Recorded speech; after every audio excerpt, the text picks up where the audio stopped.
Dormir's food. That was a nice shot. Of course, my mom is video calling me right now. Hello, Gypsies. It's me. Ma, I'm playing D&D. Meatloaf. Hi. Ma. The meatloaf. I am about to start a 4-hour Dungeons of Dragons game. Nerd.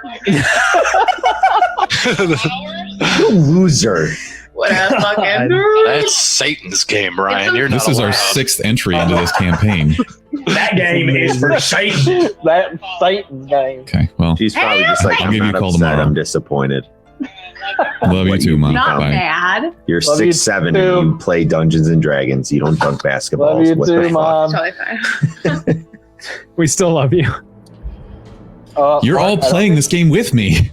I don't think you put No. last episode on YouTube, so I did not. I don't stream them to YouTube anymore because apparently that is a no-no. We're not supposed to dual stream. So we can post them after the fact, which Yeah, I can download. will It'll post the take latest forever one after. because Twitch sucks, but yep, I think it's it'll be up there. 24 hours. 24 hours there. So I was gonna do it today, but literally I like add music and I cut it up a little bit, and so Premiere Pro has to render the whole thing and export it, and it takes literally as long as the video is, almost. Word. So it takes like 3 hours, and it will just make my computer fucking crash if I try running. It's been it. like at least 3 hours since we did the episode. Oh. I don't know. But I was taking 5 hours to decide what I wanted to spend my gold pieces on. I spent way too much time on that. I spent so much time. I spent like no time at Well, all. I knew right away. Well, I'm glad everyone's shopping list. Everyone had good shopping lists. Rob blew his whole load on one item, so Wow. luckily the rest of you got healing potions and adventuring gear and tools and scrolls and. It was worth it. As long as it's really cool, I don't care. It's really cool. Is it your poison dagger? Allowed to tell us what it is? Yeah, I got the dagger. I fucking knew it. Where did you get all that money from? Yeah, y'all don't remember. I done pocketed that extra 400 gold that was Gibbs that we got So from Zod. when Captain Zaj doled out the gold for you guys completing the dungeon underneath the bathhouse, Nashimo took the gold that was supposed to be for Gib, and no one said anything about it. And he Turn up. kept it. I'm glad it went to somebody cool. Damn. So you gotta keep an eye out for that. Gotta be quick. You know, if I had it, I would have built a monument to Gib, but that's just me. Well, It would have just sank. It would have just sank. Yeah. I'll always have Gib with me now. It would have been a water Back to fountain, Thank you so fittingly. much. That ring of mind shielding I know is in there somewhere. All right, so I think we're all settled and ready to go.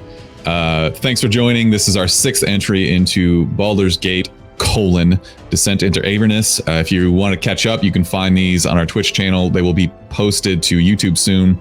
The first 4 are, the 5th will be up probably this week, and then this one also. So with that, I will leave it to our excellent Dungeon Master, Joe, from Pull the Lever at Pull the Lever DM, and take it away, buddy. Last session, we did a lot inside Baldur's Gate. You guys met with Captain Zaj after completing the bathhouse dungeon, disposing of the Cult of the Dead 3, hashtag kill Flennis, and learned that the Vanthapure family, one of the noble families, in fact, the head of the family, Thamara Vanthapure, who was one of the Dukes of Baldur's Gate, was funding the Cult of the Dead 3 to perform murders in the streets, crimes against the people of Baldur's Gate, and essentially to wreak havoc, to cause even more chaos than there already is inside the major city. Being that she and her family is responsible, Captain Zaj has employed you once more, extending the expiration date on your murder badges, to find proof that the Vanthapure family has demonic ties to them and confront them with the proof, to expose them to the city and bring down the Vanthapure family. In doing so, you found one of the contacts of the Vanthapure family, one of the 3 brothers, Amark, who's a kind of businessman, very savvy, very charming, very like Jon Snow vibe, like appearance coming off him. He's running a money laundering business out of one of the local taverns. After confronting him, you learn that he actually is not in leagues with his mother, that he does not support the demonic connections that she has, the devil worshipping behind closed doors, and that he wants to restore the Vantapure name to its good intentions. And with his help and Captain Zaj, you will now devise a plan to infiltrate the villa of the Vantapure family in the upper city, find a small gold box that is currently being held by Thrustwell Vantapure, the older of the three brothers. And it is led to believe that the box itself is proof of the demonic ties. Once you have the box, we can confront Thamara Vantapure and end this chaos in Baldur's Gate once and for all. Any comments, questions, concerns? Anything I missed in that update? More like Vantha Unpure. Oh, what's in the Johnny. box? That is the. What is it? So with that, you also learn that Thrustwell Vantapure has imps that he kind of has seated all over Baldur's Gate. Some of these imps disguised as crows that you saw in the tavern were watching your guys' every move. Thrustwell smuggled you out of the tavern back into Baldur's Gate, where we did an off-camera shopping episode. So everyone should be geared up, potioned up, supplied up, ready to dungeon dwell once more. All of you meet back at the Flaming Fist Keep, if you recall from last session, for a meeting scheduled with Captain Zaj and Amark Vantapure. You make your way up to the second floor to Captain Zaj's private office, where Amark is already waiting to meet. Zaj invites you all to sit down, as there is a lot to discuss for next steps against the Vantapure family. In your meeting with Captain Zaj, some information comes forth. Amark, who again is on your side, trying to take the family name from his mother, says Thamara keeps 20 mercenary guards surrounding the villa. It is near impossible to infiltrate without the assistance of someone from the family. I, one of the three brothers, one of the three sons of Thamara, will lead you to the villa. Unfortunately, my mother is suspicious of my actions against the family. And though I can lead you to the villa, I cannot enter inside with you. Because if she sees me with you all, she will be suspicious. We will have to come up with some kind of reason, some kind of cover story that will allow you to be inside the villa. With that, I also understand, after talking with Captain Zaj, that the Archduke of Baldur's Gate, Udar Ravengard, has gone missing. I have some information about that. My mother, Thamara, has been in league with Thavis Krieg. All of you know the name Thasis Krieg, as he is the head overseer of El Tirel, the head paladin, the leader of the Hell Riders, and the overseer of the grand holy city that fell into Avernus. As soon as he says that Thamara has been in league with Thavis, all of you are like, big exclamation mark above your head, like that is a big red, flag. Why are they working together? A holy man with a dumb woman. Hell's old as time, if you will. I don't know the details of their alignment, their plans to work together. But I know that Thamara, my mother, orchestrated the disappearance of Uthar Ravengard. Again, Uthar Ravengard being the Archduke of Baldur's Gate, so that she can seize power of Baldur's Gate and become the Archduke. I believe that Thasis Krieg has something to do with El Tirel disappearing into the ethereal, and I believe he has come to Baldur's Gate to ensure the same thing happened to this city. Whatever they are planning behind closed doors cannot be good for anyone. especially the people of Baldur's Gate. It is imperative that we find that box that my older brother Thrustwell has and bring it forth to prosecute my mother. Captain Zaj speaks up. He says, yes, we have heard rumors that Thassus Krieg is inside Baldur's Gate. We've had reports of him wandering the streets, trying to disguise himself. We've seen him with a peculiar object, a large metal shield with the face of a demon imprinted inside on its facade. Almost as if this demon was alive. But no one got a real good look. The last few days, the reports of Thassus Krieg have gone dry. He must be hiding somewhere, maybe with the Thamara family.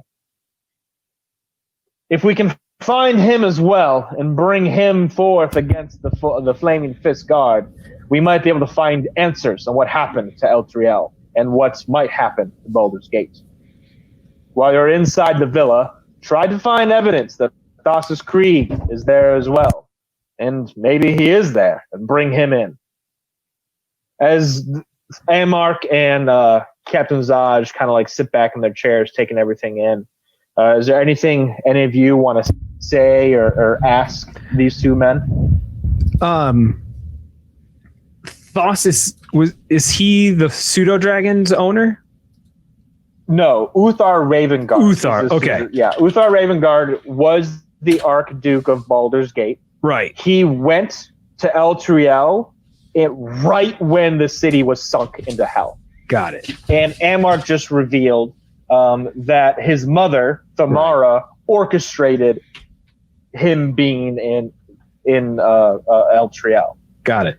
And he's also revealed that Thassus, the overseer, the head paladin of Eltriel, is working with Thamara Vanderpure. A lot of information at once. Yeah, how are we going to capture Thassus? I mean, he's the head paladin of the Hellraisers. Yeah, Tripod, this, even with your new alignment per se, is still kind of like earth-shattering to you. There's no holier man in all of the holiest city than Thassus Krieg.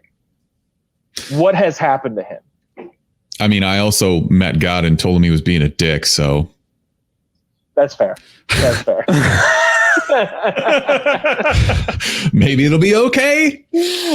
Yeah, but technically, they don't really know that I renounced my vows unless God told That's true, them. but like as you're like kind of like thinking to yourself, that's still like a substantial thing. Sure. Yeah. But I could potentially try and sneak in there.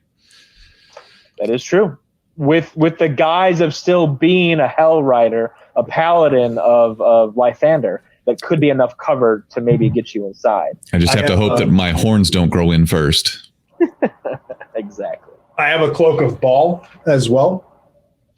And if they're a little bit aligned with those nincompoops below the city and the cultist groups, I could pass as somebody who's coming up to the surface from underneath to try and, transcribe or a survivor of the onslaught of the party.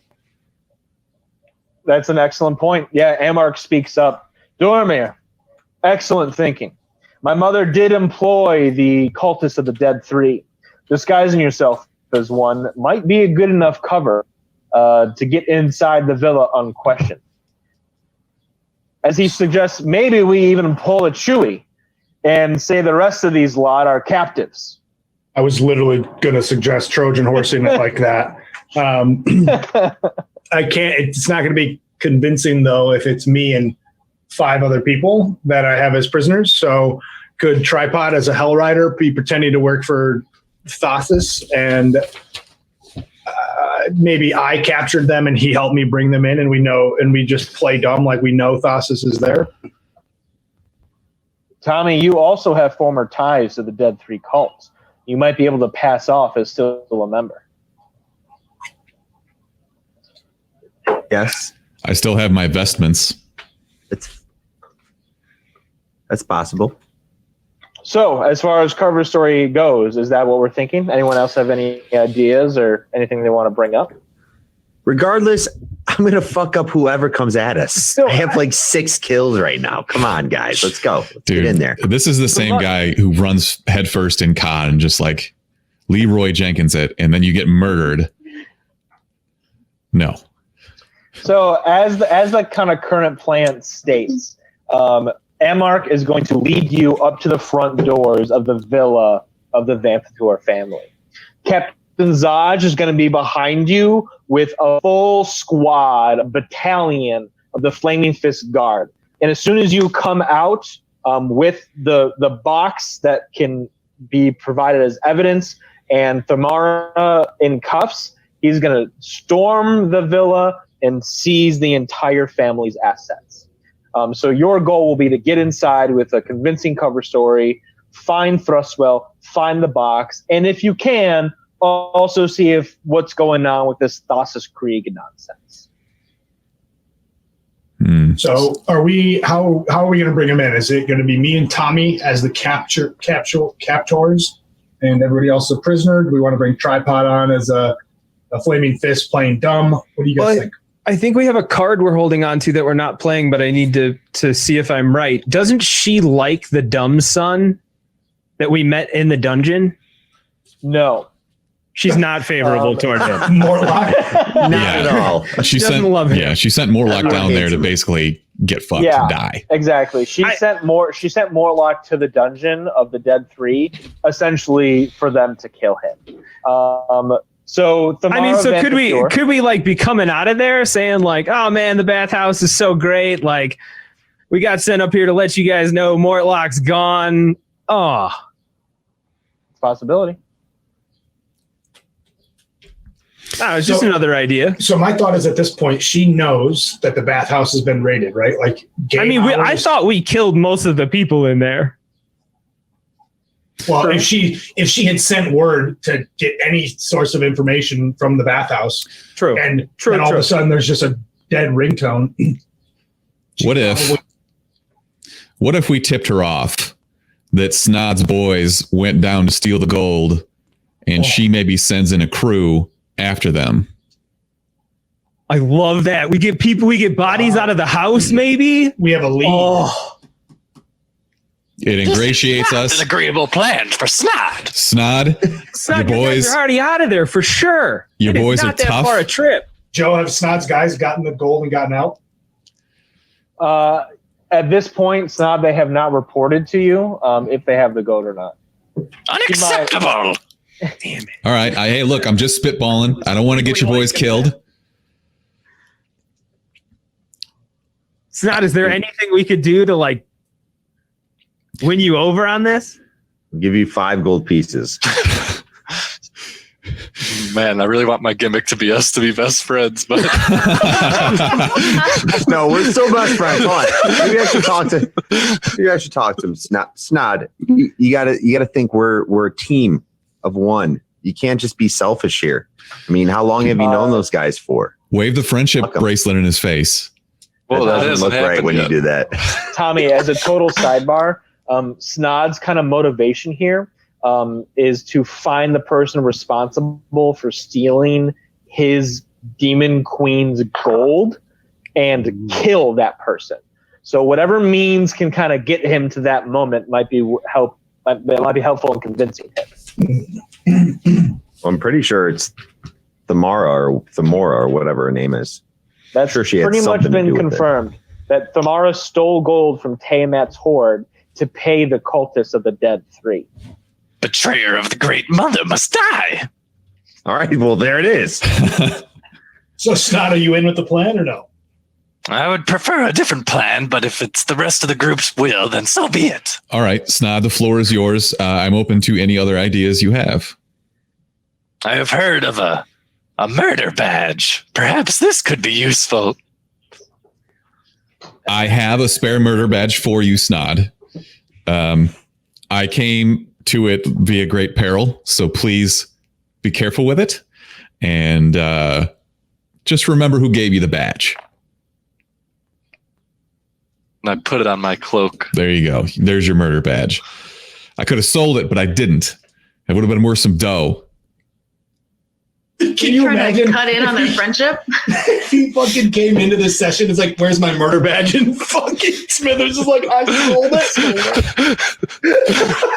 He's like, well, I have a +2 rapier now. Yeah, I was going to say, I wouldn't have been the only one to fuck the group over on that. Nashimo. Whoa, man! I'm looking at you, Nashimo. I got You don't know. Not on my screen. So Captain Zaj kind of chimes in. He says, unfortunately, the deputy murder badges you have won't get you very far into the Ventipure villa, for she renounces the Flaming Fist Guard, employs her own military force. So we've got two options. We either play Trojan Horse or we use Snod as a distraction and we say that we've got to talk to her directly. That would be, if we use the Snod distraction, the Snod's colleagues as a distraction, that's going to get us closest to her, in my opinion, because she's going to want to know, tell her, we've got a tip that we can only tell to the Mara. And I think that would get us closest. Well, and Does maybe she she's have going to the send box? bodies. She's going to send people out of the house, too. Thrustwell has the box. But So we have Thrustwell to find is the on the box villa. first. I mean, do we let maybe some of us, once we're in, some of us go to the meeting and some of us try to go look for the box? You want to split the party? is what Split you're saying? party. I mean, I don't want to, but I feel like we've got two objectives. So either we need to pick a priority or we need to split. I mean, the box is what gets the Mara or whatever. Like, the whole point is that it has incriminating stuff, right? Like that it's like proof to bring her down, which is what Zaj and them need in order to take her down. So the whole thing is that we're just going to get this box. So our cover only needs to hold up until we get the box. Then, Right. Murder, pillage, whatever. Right. Maybe Yeah. we get there. She's not Then ready I'm to going see right us. for Thesis or whatever his dominance is. I like it. Amark chimes in. He says, yes, recovering the box, my brother Thrustwell, should be your first priority. That's good thinking. It's possible that my mother won't be in the regular parts of the villa, he says, kind of like curiously. I haven't seen it myself, but my mother disappears quite often when she's home at the villa. I believe that she has some sort of hidden chamber somewhere inside the house, maybe underneath it, maybe within the walls itself. If she's not in the villa, she might be hiding somewhere, plotting and planning as she does so often. Okay, so we need to storm up to the gates and say, we have important information about a Vantapir fortune. We need to talk to whoever's currently in charge of this place.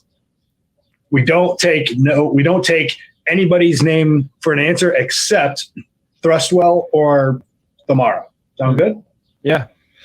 I don't want to burn Snod completely on this. I mean, do you even like these bodyguards? No, I think we can give them plenty of time. Like, we're not talking about divulging that Snod's guys are down there until we're talking with her or him.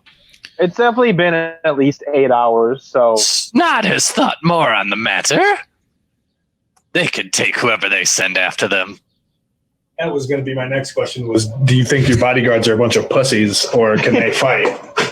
So, Is there any way we could relay a message to him? They're Like going to be vision? okay. If I recall, when we met them, they outclassed us by like a lot. Yes. Yeah. That is true. that motherfucker's about 8 feet tall. Right. Wasn't one an owl bear?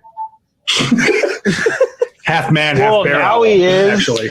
Yeah, that's canon. All right. So we're set on this. We've got a plan. Yeah, I like this plan. Ready, break. Wait, what's the plan? Oh, Get it? Got it. I don't Wait, get hold it. on. Seriously, That though? was Are we the most- splitting up or not? That was the most... no, we're not splitting up. Yeah, I thought so. All right. All right. Mark's going to get us killed.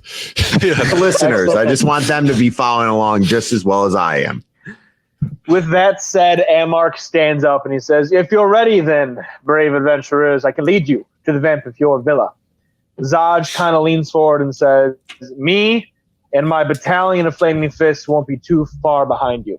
I'll summon them now, get them armed, and await for your return, just outside the villa's gates. Good luck to you. And should you be successful, the compensation will be substantial. Oh. Yes, gold. Money, money, money, money, money, money, money. Any other Is that our next questions chant? or things to say? Money. Money, money, money, money, money, money, money, money.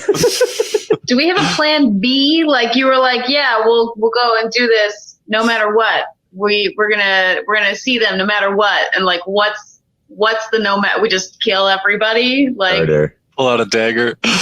we just hope for the best Yeah, I think this is a solid plan. to go and Famous swing. last What's the worst that could This happen? feels so good. Yeah. We're boned. I don't know. Plan B is the Trojan horse, right? That's Plan B. That's not plan B. You can't just you can't walk away and then come back and be like, Just oh, keep coming we're back with with another you. diversion. I don't know. You dress up as We got trying to these sneak guys. by. Did we have like a back way in from the guy on the boat? So my memory, if memory serves, and Joe, please correct me if I'm wrong, but it's basically a fortress. There is no back way in. There's no secret passage. What we could potentially do is start a big fire somewhere. And I mean, I'm just saying. I'm not saying, but I'm It's a plan saying. B. I like it. I don't hate that plan. Okay. I just love asked that for a plan sentence. B. That's it. Here's, hey, Fire Nashimo, is a good plan B. did you happen to buy anything worth starting a fire with at any point? No? All right. No, go. I don't. So here's what I got for you. Here's an idea. We get all of them in prisoners. Me and Tommy Wee walk them in. Everybody's a prisoner. Their heads are down. We get past the guards. They start leading us. Nashimo, stealthy as fuck, is going to have one of the torches in my inventory in his backpack now. He's going to then sneak off to the side and go light a fire in a courtyard somewhere.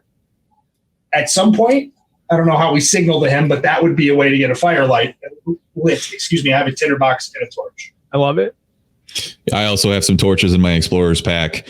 I have a spell called Thunderous Smite that will attract people in that direction because it's very loud. So if we started a small fire and stoked it a little bit and we wanted to get everybody to know about it immediately, not too immediately because we want it to actually be a fire that they'll have to tend to, but we could draw them over there using that. I have a winter blanket just in case we can't get the fire started and everyone's cold. We can pass around the blankie and stay warm. I fucking hate you.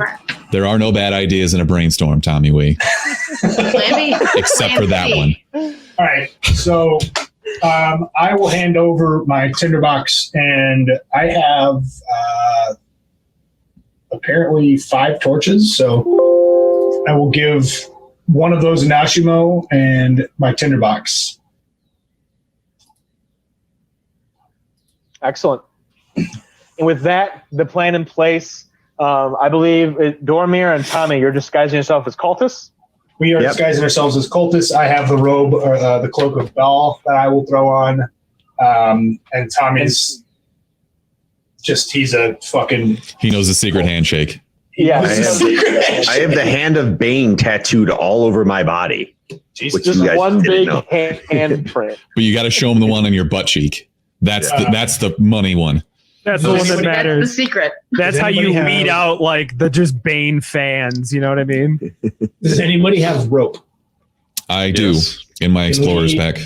Can we tie up some fake handcuffs for these folks to pretend like they are tied up? Zaj goes, hey, I've got fake handcuffs. And he opens the cupboard and it's just a bunch of like cuffs, Yeah, just like, leave them on the last click. And that way you can easily just break right out of them. Bingo. Yeah. All right. So we line them up, knock them down. Take as many as you want as he starts making it rain. Can I make an insight check to see what he has these handcuffs for? Roll it. Thank you, Snot. 11. Well, he is the captain of a police force in a major city. Okay, I was just making sure. It was Handcuffs. for official Check business. out. Yeah, And a sex cult. But why are they fuzzy? yeah, He has a hobby. Do you have a 3-way handcuff for yeah. tripod? He goes, actually, as he opens a drawer. I think you all better get going. Machine now, you know. But do you handcuff Tripod behind his back? Or 2 behind, 1 in front, if you know what I mean. Like a shackle. Yeah, wraps around?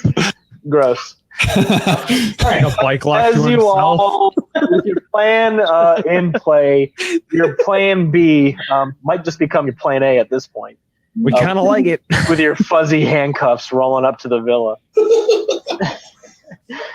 Disguise is in place. You guys make your way out of the lower city of Baldur's Gate from the dock district through the actual Baldur's Gate that separates the lower and upper cities and into the noble district of the grand capital city. The villa is pretty much like a very high-end estate. The Vantapure Villa is built out of stone, and it has a large iron fence wrapped around its 25 acres of property. The rooftops are covered with red clay tiles, and 12-foot-high stone walls encloses the house itself. Just on the approach, you can see that there is an upper level and a lower level. The upper level is a little smaller, posted on like one corner of the villa, and the lower level, obviously, the lower level is what you're looking at right now on the game screen. The upper level kind of like covers like this section here. Okay. Amark, as he's walking you guys up to the front gate, says, hey, when you're inside, be aware that there are some servants of the family that work there.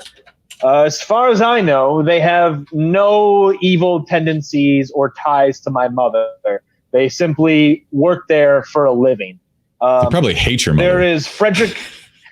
She's probably bitchy to him. Probably. There's Frederick Gray. He's a 70-year-old butler. He's probably going to answer the door. There's Gadberry Velveteen, who's a very fussy, middle-aged cook.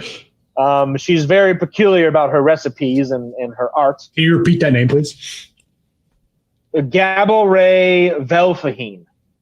That like Candace Everveen or whatever her name is from Hunger Games. It literally Candace says in Everveen? parentheses, just like Candace Everveen's from Cadbury Velveteen. Cadbury Eggy Beans. Gadberry.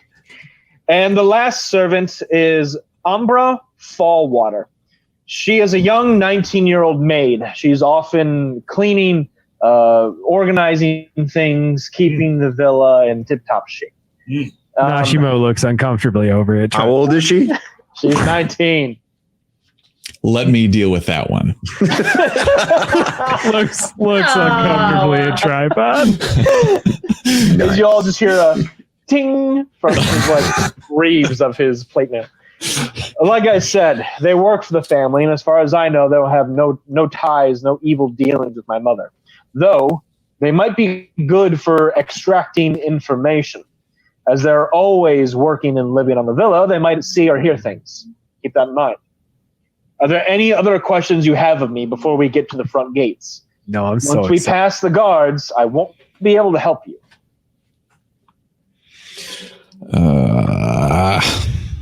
Do they have any pets? Yes, actually, they do. Not that you care, because you're clearly not. 3 owl bears. 3 mammoth-sized owl bears. I forgot about that. Did anyone? We have a pet threesome.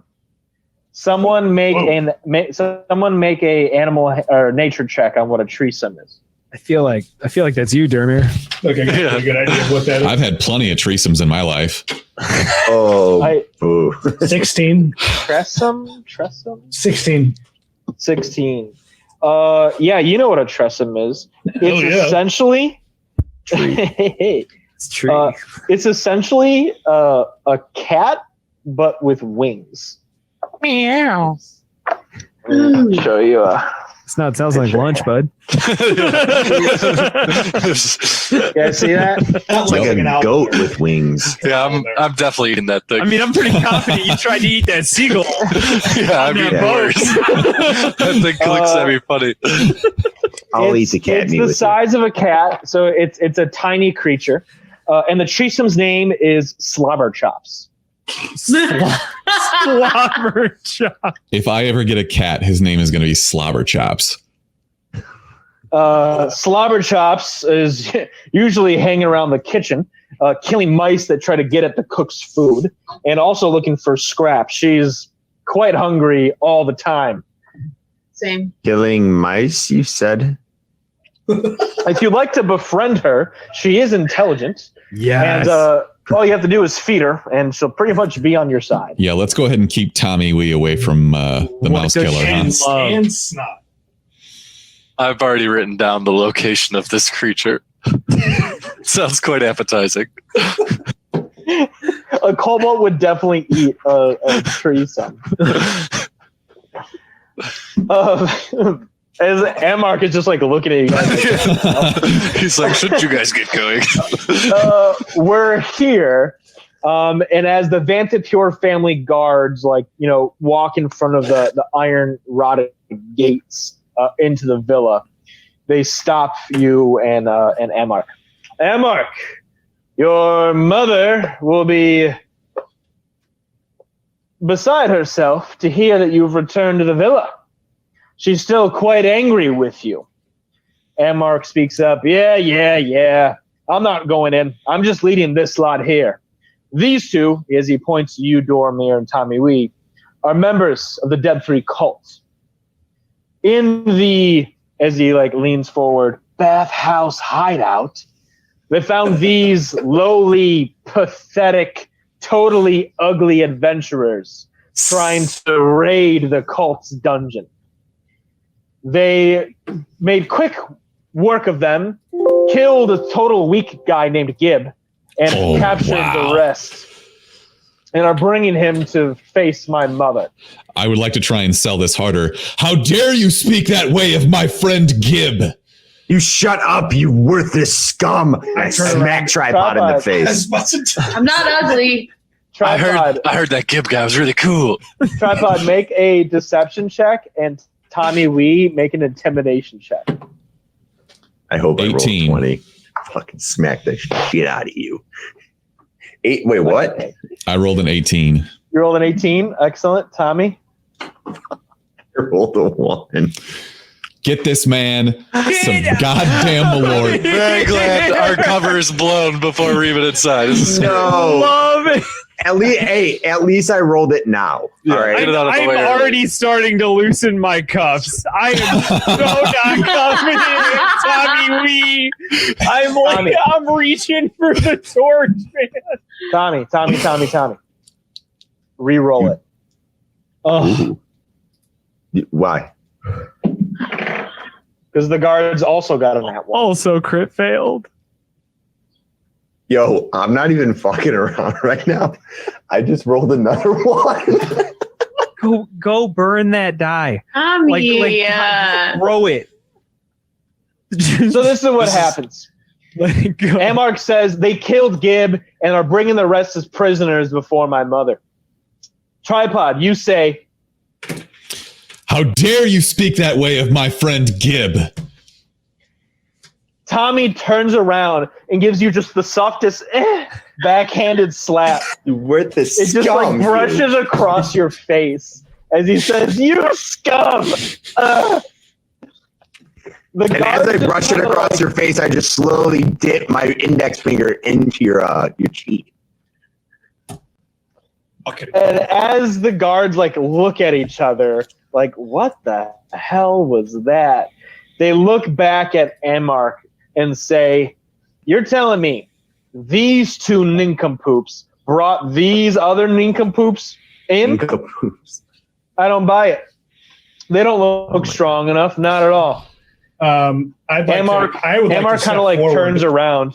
Yeah. I was gonna say I'd like to step forward and say, "Are you challenging a member of the Dead 3 cult?" get right in his fucking grill so he can smell my whiskers. Are you Ew. intimidating, or are you trying to like deceive him? Intimidating. Have you Big blinked time since away. last week? No. Okay. Oh. His eyes as dry as the desert. I roll a 21. You son of a bitch. The guard goes. Did you roll in that 20? Sorry. No, the guard rolled a 9. Oh, okay. The guard, okay. But look, I mean no offense. If your friend needs to toughen up a little bit if he's going to work for the Vanthapure family. You know Thamara as well as I do. She's a cold-hearted, old, rattling bones bitch. Just He call walks boss a up to her bitch. with that weak ass slap. A bitch to Thamara is a compliment. If you roll up to our boss with him, you're gonna have problems. Maybe you should give him a good smack. Get him in line. Look, he's not the one who usually does the talking. He carries a big stick. I'm the one who roughs the people up. Very good. As the guards open the gate to the villa, Amark, you're gonna have to wait here.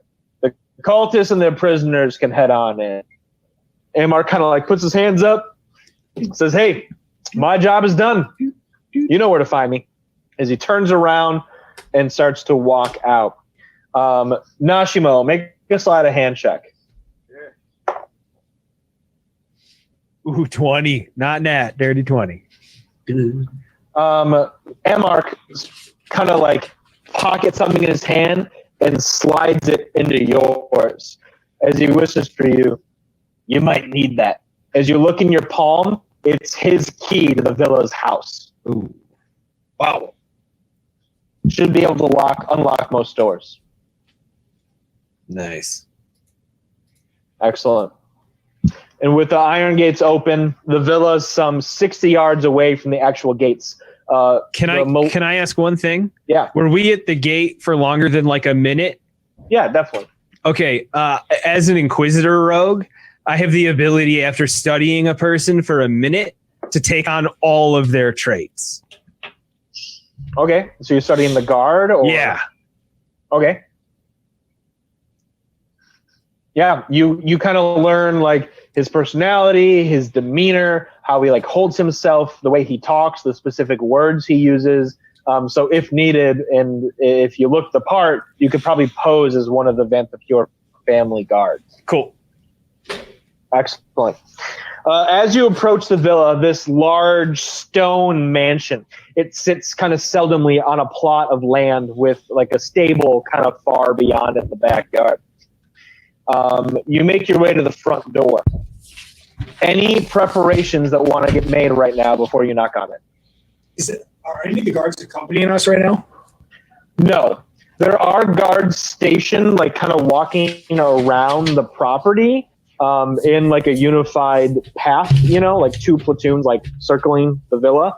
But there are no guards inside or at the actual villa. Okay. I'd just like to point to Nashimo at the stable as likely a great place to start that fire if we need it. Okay. Excellent. You're at the front door. What would you like to do? Jeremy or Tommy, you guys are in the lead. Yeah, probably. Oh, what's going on with the Somebody's audio? audio's coming in hot. Hang on. I don't know if we're feeding back through your tripod.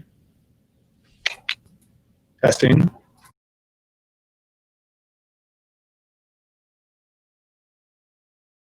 When Joe was talking, it was happening the most. Is that better? Well, Hello. I am the dungeon master. Sounds better to me. I am the dungeon master. Okay, I think we're good. All right. Perfect. That was a solid riff, guys. That was nice. Set an open curse for your vigency. Yes, go round and round. You are at the front door of the villa. I would like to knock. Boom, boom, boom on the large wooden door. There's a few beats as you're kind of nervously waiting for a response on the other side of the door. And it then opens. Let me get you guys in the situation. Oh, baby. Oh, my. This is what we've been waiting for. Oh, there it is. That looks like Fred. I assume that is Frederick. I'm going to call him Fred, like we've been boys for years. Pretend like it's weird that he doesn't remember me. You got it. Guys, no joke. I like Spotify search Dungeons and Dragons and I've been playing it in the background. It's setting the mood. I'm going to do the same thing. Thank you very much. You definitely need to try this, and we need to figure this out for next week. The door opens. What do we need to figure out? Did I mess me up?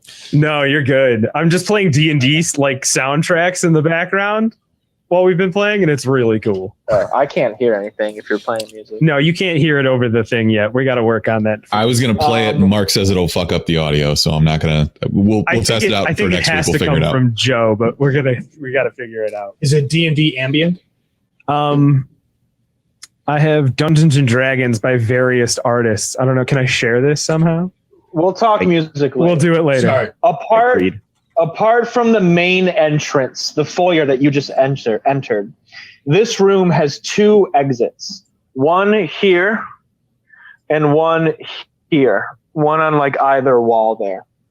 A plaster shelf lined with ornate vases circles the room's perimeter at a height at about 9 feet. Spread across the flagstone floor is a 10-foot wide, 15-foot long rug of exquisite design, depicting a royal coronation. 2 tapestries hang on the walls that depict a dragon flying over a ship and pilgrims on camels, respectively. An old man, presumably the butler Frederick, greets you.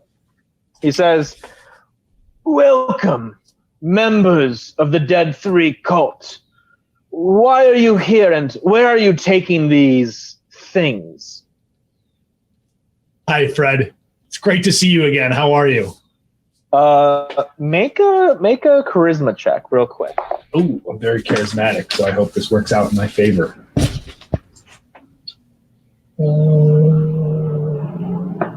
12. I'm sorry. I don't think I've had the pleasure of meeting you. As he kind of like squinty eyes a little suspicious of you, as he doesn't recognize you. What is your name and your position in the cult? Oh, Fred, come on. It's been years since we've seen each other, but how could you forget? My name is Dwayne Clearwater. Make I'm a a- deception check. I would have believed it. I bought it. It was convincing. I was on the hook. I want to know more about Dwayne. Yeah. Another 12. And Dwayne, your position in the cult is... Oh, I run security down in the bathhouse. Oh, Dwayne from security. Fred, how at could the you? Fred, bathhouse. come on. How could you not remember me?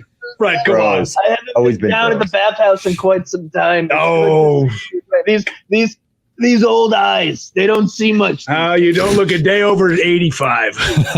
Get out of here. Oh, Fred. Well, hey, we're over here really quickly. Me and my friend Tommy Q. Wow, use his real name. Tommy Q is his name, and he and I rounded up a couple of hoodlums trying to loot the bathhouse, and we have some really desperate news. Is Thamara or Thrustwell home? We desperately need to speak to them about what these hooligans are up to. Make a deception check. How many lies must I keep telling? All of them. Poor Fred, man. He's just an Lie-hearted. honest butler, you know. This is not great. This is not good. Is that a shot of Malort you're drinking? Yes. That's a nat fail. That's a crit fail. This is quite unorthodox for you to bring prisoners directly to the villa and request a family member's presence. Usually there are different channels we make and procedures to follow. No, I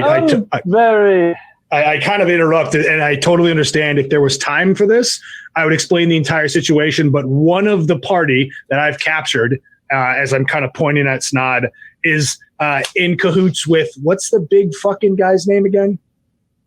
That the gold is stolen Uthar? from? Mortlock? No. Tiamat.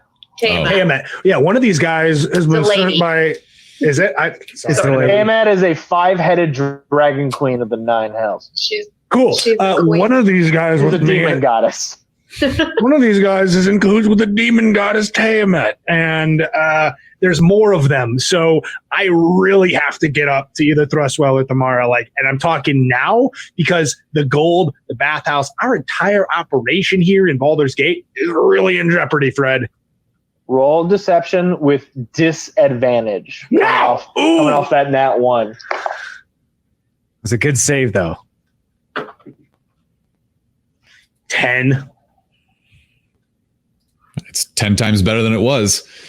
Fred looks at you real hard with his old squinty eyes. He's sizing you up from toe to head, trying to get every beat on you, checking your muscles to see if they twitch, checking your lip to see if it quivers, seeing if you speak true to the Vanthapure family name. With another beat, Fred says, "But of course, yes, this all checks out. Quite reasonable for you to come to the villa under these measures. I tell you what, I will send for Thrustwell. Go ahead and feel free to roam around the villa. Head to the kitchen if you're hungry or need a drink. Or if you need to sit down, the den is just beyond. And I will come back with Thrustwell's word. How does that sound? Fred, would you like for us to wait here? No, feel free to walk around the home. But we'll Make meet you. yourselves at I just want to home. make sure we're going to meet you back here in this room. I'll be able to find you wherever you are in the house. You always have, Fred. You always have. I'm going to interject Very here. good. Yo, Freddy boy, it's a nice rug you got there.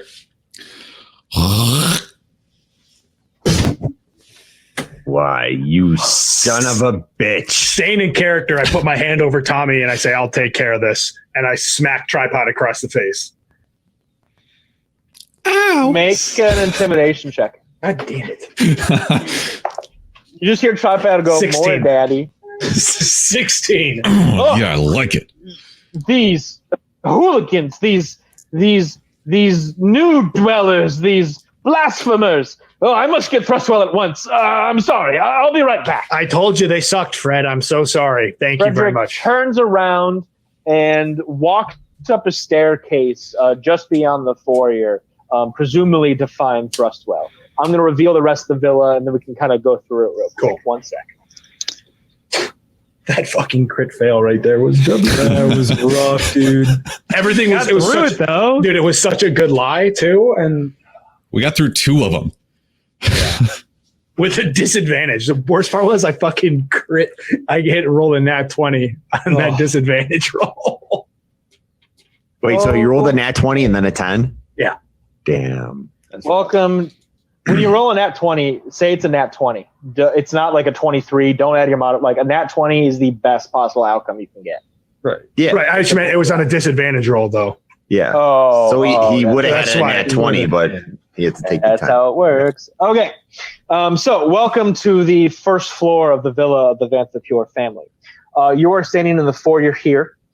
Just beyond here is the staircase that goes up to the second floor where Frederick went up to go speak to Thrustwell. Just beyond that is the kitchen where the cook and Slobber Chops, the family pet, are. Just over here, this is the where'd it go? The den, the kind of study, relaxing area. This chamber over here where these things are, I won't say yet. This is the gallery. And then in the back of the villa here is the dining room. So while Frederick is away, presumably summoning Thrustwell, you have a moment now to kind of explore the first floor of the villa and go up to the second floor if you want to try that. And maybe interact with the servants, look around at things, do what you will. Excuse me. I just choked on nothing. This guy's old as balls, right? We got plenty of time. Old as balls. Old All right. as balls. Yeah, he's like halfway up the steps right now, not even. Would anyone like to do anything? Yeah, somebody else make a call. We've been talking all the Sure. time. I want to sneak off where I think that cat is without the rest of the group I coming. knew that was coming. So you are currently handcuffed. Yeah. Are Yeah. you is someone leading you? Are you breaking your cuffs? Like, are you still going to stay cuffed and I'm walk going to stay alone? cuffed and make it look like maybe I just wandered off if I'm caught. Or we could just let you off, and when old Freddy boy comes back and he asks where the other one went, we can just be like, what other one? Yeah, you're old and have dementia. Yeah, Fred is a fucking idiot. I don't know. Are you going to roll another nat 1, Dormir? I don't know, Tripod. You really did a lot to help there yourself, didn't you, you Hey, fuck? I sold it, okay? Yeah, I guess I'm just going to take off my handcuffs then. YOLO. Yeah, you pop them off, no problem. As you start to leave the foyer, make a quick perception check. 6. Okay. Yeah, you leave the foyer, no problem, and start to make your way to the kitchen. Is there anyone else that would like to go anywhere specific? I also wanted to go to the kitchen, but more specifically to meet the cook. I was going to try to befriend the cat. Are you popping your cuffs off? Seems we have a real dilemma here. Wait, you're popping your cuffs off too? Yeah. Nashimo, you make your way to the kitchen. He may have dementia, but that might be too much. All right, fuck it. Just be quick about it. Keep in mind, while you're in the villa right now, finding that like secret area that Thermara might be could be a good thing to do right now, or to maybe ask Thrustwell about if you do end up seeing. There's 2 other people we could try to find, right? That Gray just went upstairs, right? So there's the 19-year-old, the Fellwater chick. I'll take care of that one. She's in the den right now, tidying things up. So maybe like don't pop your cuffs, be able to put them back on, but let's take a second, explore these, and then come back before it's time to go upstairs. Wait. We don't just want these prisoners walking around, because the servants, do you think they'll tell?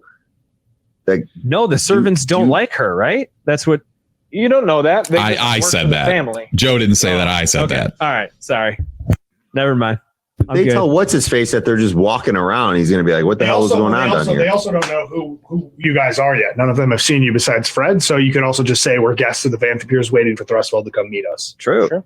That could be a cover. I like it. Okay. Well, you got to take the handcuffs off then. But we could get them off that we could put them back on, right? You could try. Okay. So Nashimo and Snod, you are at the kitchen. Failed.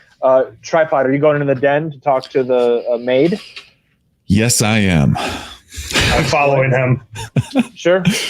Ilya and Tommy, anything from you two? I'm just like taking it back. Like, we came in here, we had this whole plan, and then suddenly everyone just went off and did. Well, because we got to find out where the box is. Yeah, that's definitely what has the box 2 out of the 3 you know. people left for. Right, we're going to see Thrustwell. Like, that's the whole point. That's why Frederick left. Okay. Well, but you're also looking for potentially where Thassa's Krieg, some evidence of Thassa's Krieg, and where the sort of like secret entrances to whatever secret chambers Thermara has. While this could be a good opportunity to look for that, while Frederick is summoning Thrustwell. Yeah, I'm gonna go over by that trap door in the top left corner. Oh, I didn't even see that. Wait, I can move that far? Okay. You're not in battle. Yeah, you start making your way over there. Ilya, do you want to stay in the foyer? Is there anything specific you want to do? Yeah, I'll stay in the foyer and keep lookout. God, you're like the person who plays a video game and doesn't do any of the side quests. What do you want? What do you want me to do right now? Like, get the Riddler trophies. That's all you have to do. Kill all the pigeons in Grand Theft Auto. Snod and Nashimo, you make your way into the kitchen. You're led there by the delicate and wonderful aromas of some fresh meal being prepared and cooked inside the kitchen. Is it the cat? Not yet. You hear Godberry, the fussy 35-year-old cook, sort of arguing with the ingredients that she's trying to prepare. She says, why'd you have to burn?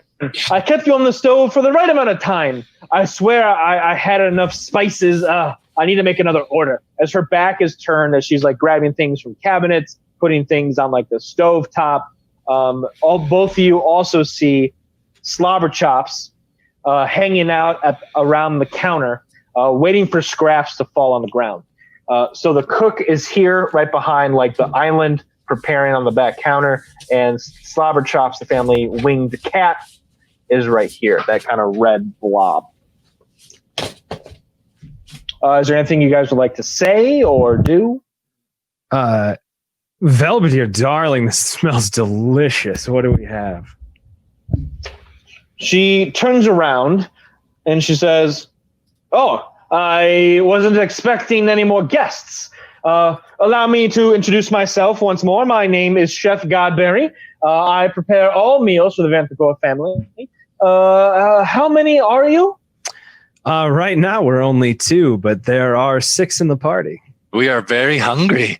Oh, an additional 6 guests? I do wish that bloody Thamara would tell me when she's expecting company. Oh, don't blame Thamara. We were unannounced. Shit. Yes, well, all the same, I need to prepare more chicken breast. As she, runs to the cupboard, is pulling out more ingredients, throwing more stuff on the stove, trying to get ready. How many were you set for before the addition of our party? Set for 2, like normal. What do I see on the counter in terms of food? So she kind of just has like a bunch of empty plates right now, ready for food to be put on them. There are loose ingredients on the counter, some like raw vegetables, some spices, some eggs that haven't cracked yet. All right. Can I snatch an egg and then kind of go like and try to like lure the cat to come eat this egg while she's like in a hustle? Make a sleight of hand check. 19. Yeah, you pocket the egg, no problem, as she's too busy preparing for the meal. And you're so short, you're a solid like 2-3 feet tall that you have to reach on top of the counter, and like feel around for it type of thing, as your head is below the countertop. It's like Jack and the Beanstalk. You finally made it up, man. Make an animal handling check with advantage since you have food to coerce the cat. 15. 15. Slobber Chops immediately flaps over to you with its feathered wings, its furred wings on its back, and lands next to you. As you crack the egg in your hand, it starts licking up at the yolk, and starts purring loudly as you kind of pet it on its back. This is great. You're gonna eat that cat right in front of this fucking worker. Make one more animal handling check. Normally? Yes. 11. It looks up at you, it's kind of its eyes dilate as it's taking your whole person in, and it rubs up against your leg, and then it kind of flies over oh so quickly into the foyer area. You want to follow it? Yes. Yeah, you turn around and start following it. Tripod and Dormir, you two enter the den. The den is, let's see here. It's a very well put together room. There is a large leatherback chair, a nice leather couch off on one side. There's also a big table where the maid is currently dusting, and there's family heirlooms, things in glass containers. There's a large fireplace and hearth. She doesn't say anything to you two as you walk into the study, into the den. Is there anything you'd like to say to her? Dormir, you want me to handle this? Yeah, go ahead, man. I clear my throat loudly to get her attention. Excuse me, is it hot in here or is it just you? Make a persuasion check. 8. Sounds like real life. As she turns around, her eyes meet with Dormir. Dormir, make a quick charisma check yourself. 16. She sees you and goes, oh my, welcome to the Vantapure house. As you kind of like look back at her a little like confused because you didn't say anything, she then looks down at the dwarf-sized man that Tripod is and goes, sorry, yes, it is quite warm in here. I could put the fire out in the hearth. As she goes to like close like the, metal panels over the hearth. You're doing great, Trojan. God damn it. You know what? You rolled that nat 1, okay? Don't think I'm going to forget about that. She turns back around and says, are you guests of the Vantapure family? Is there anything I can help you with? I feel like you should take this over since you're the one that's caught her eye. Just try to be smooth. You like open your mouth, your finger up, and then just turn around and like motion up to Dormir. Yes, we are. We're guests of Thrustwell's, actually. What is your name? My name is Ambra Fallwater. I am a maid of the Vantapure family, and I'm just dusting the parlor right now, keeping things tidy and clean. Welcome to the Vantapure home. Oh, well, thank you very much. We truly appreciate the hospitality. Have you been working here long? I'm actually a recent hire, just a few months in. Certainly trying to do my best. The lady of the household is quite demanding, as she says with like an awkward smile on her face. Sure. Well, the house is spotless from what I can see. I've actually been interested in hiring a maid for my own house. Obviously I have very similar quality of dwellings as I roll the eyes out of my head. How do you like working for the Vantapures? Well, it's quite difficult. The lady of the house, she's not often here, though she suddenly appears here as if she was already here. And she always has a strict list of demands, a large list of chores and things to do. But the pay is good and the space is nice, especially with how crazy the rest of Baldur's Gate has been. I count my blessings. Well, I'm very happy to hear that. As I lean in a little bit, I'd like to whisper to her, I have 50 gold per answer for 2 questions that I have for you, if you're so inclined. Make a persuasion check. 11. And as like you pull away, she says, well, of course, I'd be more than happy to answer any questions that the guests of the Vantapure family have. And she kind of like winks at you. Number 1, I know that Thrustwell keeps a small box either on his person or near his chambers. Do you know where it is? Yes, the box you're speaking of, Thrustwell keeps with him at all times. On his person? Yes, usually holding in his hands. A peculiar object. An old, very handsome man gave it to him not too long ago. Okay, that'll give you 50 gold pieces as I hand them over. Is she sufficiently distracted? Yeah, she's locked in conversation trying to earn this money. All right, so can I move to the top left corner where Tommy Wee is? Oh, stay where you You're are. heading into the dining room? Yeah, please. He says, I don't. Sure, you start moving that direction. But before you get all the way there, Dormir, you had a second question? Yeah, the second question is that trap door in the dining room where you believe that Thalmara goes when she disappears and reappears? She says, I don't know what you're talking about, she says kind of like loudly. There is no trapdoor in the dining room. So what you're saying is absolutely false. She winks at you again. Ah, excellent, I say as I turn back towards the foyer. Well, it's been a pleasure chatting with you. I'll maybe come, look for your services again in the future at some point as I drop a bag of gold on the hearth side table. Sure, absolutely. You walk away, maybe back towards the foyer where Ilya is. Tommy, we're going to jump to you as Tripod is approaching. Tommy, you walked through this kind of gallery room right before the dining room. You were startled as you walked inside. There are these large, life-size wax sculptures of two demonic, hellish-looking creatures.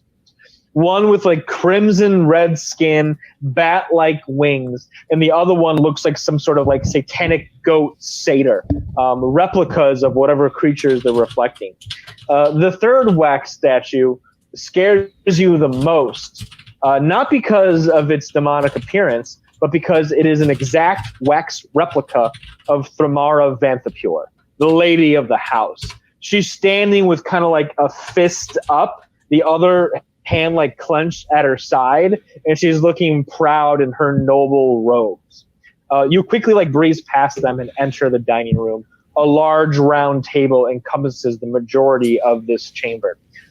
Your eyes are drawn on some misaligned plank board on the floor that looks like it has a metal hinge painted the same color. What would you like to do? I've walked past these wax figures already, statues, Correct. Whatever. Yeah. Can I or at least try to get lower to see if I can hear something coming from the trapdoor? Sure. You're like already at trapdoor level. So go ahead and make a perception check. Because you're short. By it. 14.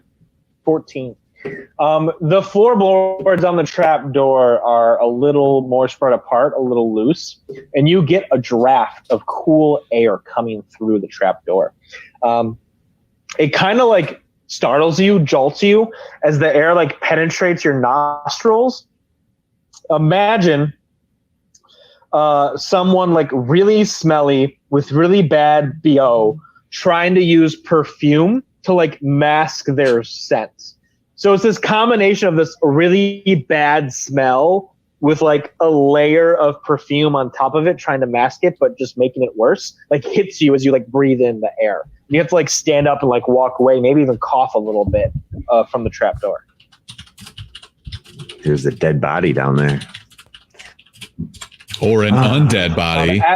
Or a really as sweaty you dude as with you cologne on. stand up, coughing, you turn around. You see Tripod making his way through the gallery. Tripod, before we get there, Ilya are standing in the foyer as everyone kind of like dispersed. All of a sudden, from around the stairs, you go to grab your weapon because you're startled as this winged cat, Slobber Chops, makes his way around the corner. He looks like he's rushing into the foyer. Is there anything you'd like to do? I'm just gonna like. No. I'm talking to Ilya. Oh, sorry. Can I try to scoop him up? Sure. Make an animal handling check. Snotto, no. 18.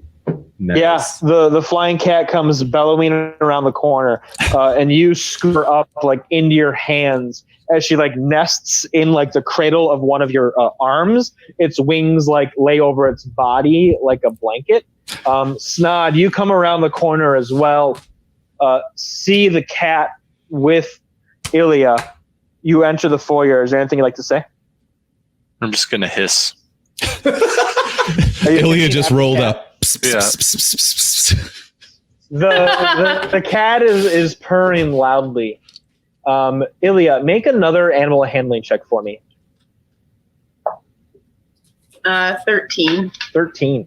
All of a sudden, the cat in your arm starts to get a little restless, like when you hold a cat for too long and it wants down.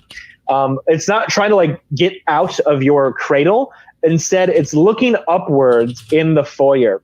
That like slim shelf with the ornate vases and like tapestries around it it starts hissing at that shelf, at the vases and ornate decorations on it, like it saw something it did not like. Snod and Ilya, both of you make perception checks. 9. 13. Yo, am I also 13. in the foyer? You're about to be. Okay, cool. Ilya, as you're looking up at these vases on this shelf, you see one of them just goes like tink, tink, tink, tink, tink, like something moved it. Just as that happens, Dormir, you enter the foyer. But first, we're going to cut back over to Nashimo. You're talking to the chef. I'm going to run to the bathroom real quick. You guys can discuss the next moves. Okay. Dormir, I'm so mad that you didn't just try to seduce her. You didn't have to try to have sex with her, but you could have just been like, there's a secret room in here somewhere. You want to go check it out? Wink. Hey, what I did though is I left your forwarding address in the bag of gold. My forwarding address. My friend thinks you're cute. You don't have a cell phone, so I can't leave your cell phone. Misconnection in Baldur's Gate. So, what the fuck is in these vases? What's about to happen to us? I'm going to take a bathroom I don't break. know. You guys discuss. Nashima, what are you going to do to the cook? Well, so I pretty much got what I wanted. I just wanted to make sure that they were they were both going to be in there. It was one of them. I didn't know how many people were going to be in there going in. We know there's 2. Yeah. Did you catch what the maid said No. about the tall, handsome man? Yeah. So That was me. Obviously. Obviously. So and that was- a whopping 2-0. Yeah. That was definitely aimed at fucking what's his name. Yeah, agreed. Smithers is taking a bathroom break, Joe. No problem. I'm really, Nashimo, we can jump to you still. Yo, hold up. Azrael just subscribed for the 6th month in a row. Azrael, you're the man. Thank you very much. Thank you We very appreciate much. it. That's very kind. Noise. Thank Thanks, you bro. for being a friend. Yeah, you the best friend. So Nashimo, Yeah. The cook is busy adding more plates to the table. Anything you'd like to say? I still want to try to confirm that who's coming to dinner. Are they is it both? I'm going to totally butcher these names. Vanthapir's mom and the paladin. So are you? I'm trying to. Yeah, I'm saying who was attending dinner tonight. Make a persuasion check. All right. Sorry, I really don't have a better way to ask that. 17 again. The 19. dice. 19. As you inquire further of the cook, Godberry, who is attending dinner, she goes, "Well, as a guest, I assume you know, but Lady Thamara Venthapure and her son Thrustwell always eat dinner together." Okay. Cool. I can't ask because you're not close. be a real shame if the rogue had some poison for the Yikes. stew.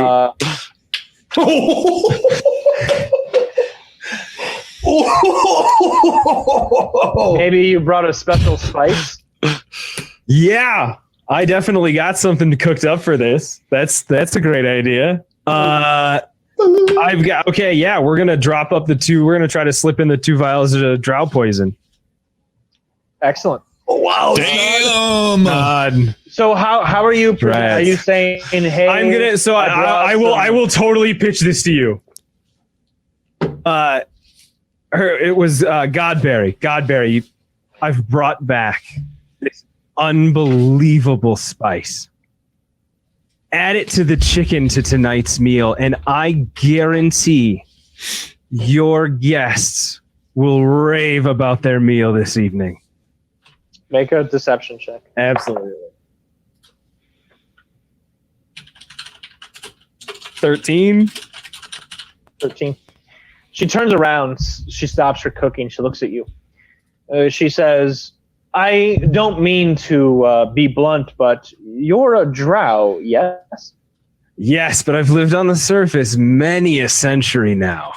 And my palate has changed quite immensely since leaving the Underdark. I assume if you did spend time in the Underdark that this rare spice, this rare ingredient must be root of the grow fungus. Yes. I picked it on my way up from Menzo Baronzon. Oh, what a delicacy. The glow fungus is but one of the most sought after ingredients of everyone in the upper world. You brought some for me to use? Yes. Excellent. And as you put the vials, and it's kind of like a Yzma situation, right? Where like it has like the skull and bones on the label, and then you like have to like flick it up, and it's like there's like glow fungus on it, you know? Totally not poison. She goes, excellent. I'll prepare this for Thamara and her son Thrustwell. Of course, thank you. Of course. She takes it and turns around and keeps cooking. Oh, snot, that was dirty. Do you want to stay in the kitchen or? No, I'd like to go ahead and head back to the foyer with everyone else for sure. Here's kind of a general D&D question. Am I allowed to like give him or like say something to him like Snot did, or is that kind of like? Yeah, no, I'm all for that. So I was going to say, if it's over the line, I'll tell you it's over. Cool. So my question you should ask Nashimo to the cook is, when is dinner being served? Oh. I bet we could make that happen. Like, I bet as we come back, like we could talk about that, and I would just we're hungry now. Tell them dinner's ready. Like as we're coming up, let Gray know that, you know, Godberry came out, said dinner was ready, was frustrated, no one was down here, and went back into the kitchen. Okay.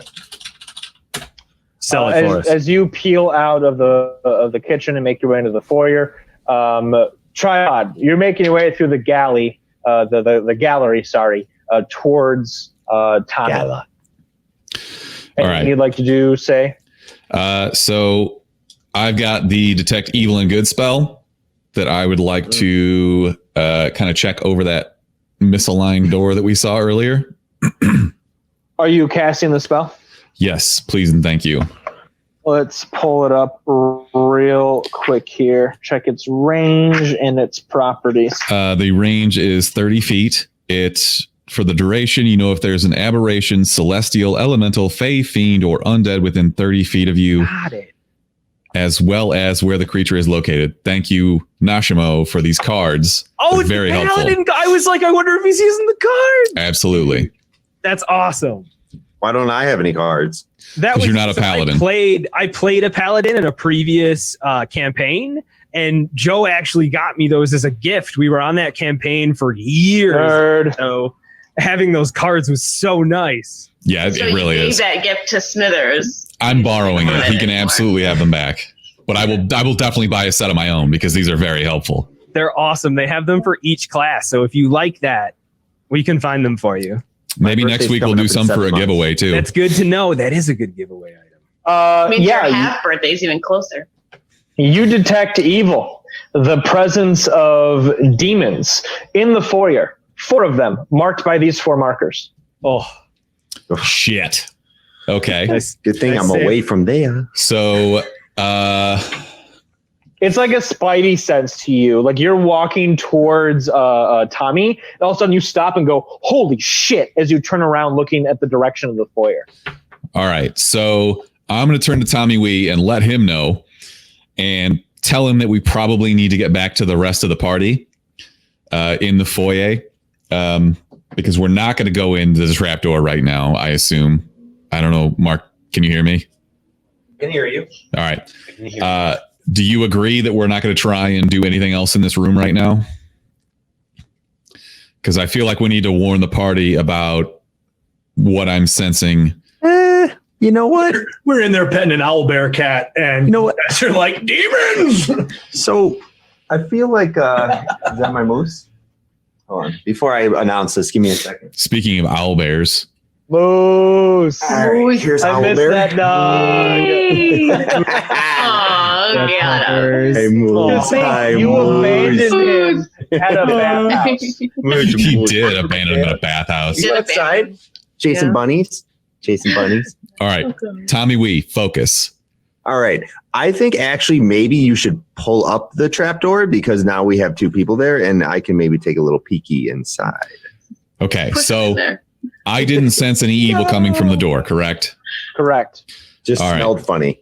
So normal trapdoor. I'm going to say, or good trapdoor. Hurry up Check and for take traps. a peek, and then we need to go warn the rest of the people. I'm not worried because whatever that smell is isn't as bad as this dog's breath. I'll just tell you that right now.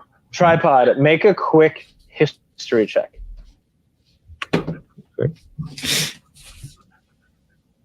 That's a 7. Sure. As you start either walking to help Tommy look down the trapdoor or make your way to the foyer, you recall an important sort of trait of Thrustwell Vanthapure.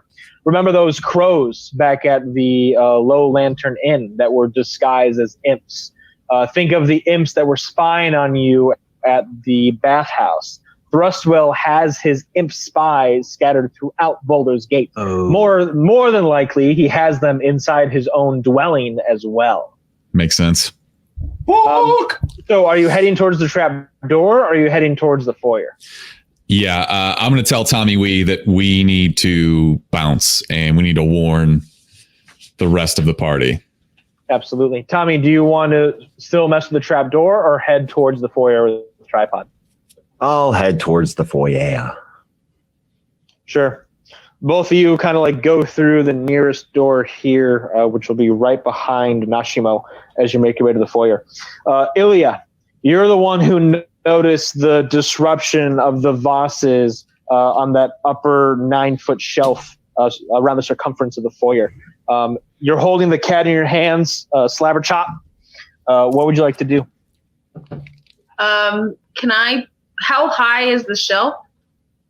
9 feet off the ground. 9 feet. Yeah. So can I pull like one of my javelins out with one hand and just sort of point it up at the shelf and kind of jostle things a little bit?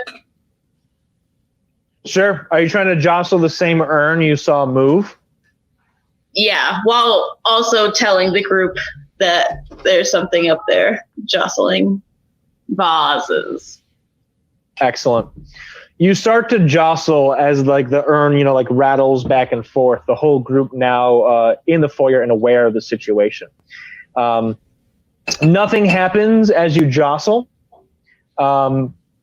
Of course, Tripod, are you divulging that you can sense the imp's presence? Absolutely. I think that while I'm at it, I'm going to throw my cuffs back on and probably suggest that we do the same. And I'm going to turn to Nashimo. No, I'm going to turn to Dormir and say, you know what? Never mind. Never mind. I was going to say something very dirty, something like, get them real tight, but that works. Yeah. That's you. Do the rest of the prisoners want to follow suit with the handcuffs? Yeah, and I want to let everybody know that on the sly may have poisoned dinner. Just look at us working together. Who would have thought? I can't hold the cat and put the handcuffs back on. Ooh. Someone will have to handcuff Ilya. You should just let Snod but then I have to let go of the cat. Or somebody has to hold the cat. No, you can be handcuffed and still like cradle the cat if you want. Oh, sick. Okay, yeah, I want to do that. Snod, you want to hold this cat for me? No. Nope. As you all kind of like cuff each other and get like back into your positions. Boom. It's actually perfect timing as you hear old bones rattle at the top of the staircase. Your boy Frederick comes down the stairs just as the cook Godberry rounds the corner here. I just realized she's the girl, but I'm using this totally like fat dude like drunk stuff. Yeah.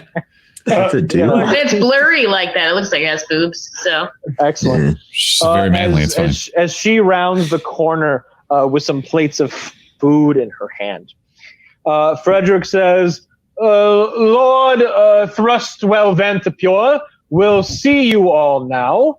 Godberry says, "Oh, excellent time in here. Take a plate of his dinner up to him. I'll have food for the rest of you shortly. I still have to cook it." Frederick goes, "Very good. I will take the master's meal," as he takes the poisoned food in his hand, Follow me as Frederick goes up the staircase. Would all of you like to go up the staircase as well? Yeah. I'll lead and maybe Tommy at the back. No. Yeah. Meaning like behind everyone. Yes. Yes, indeed.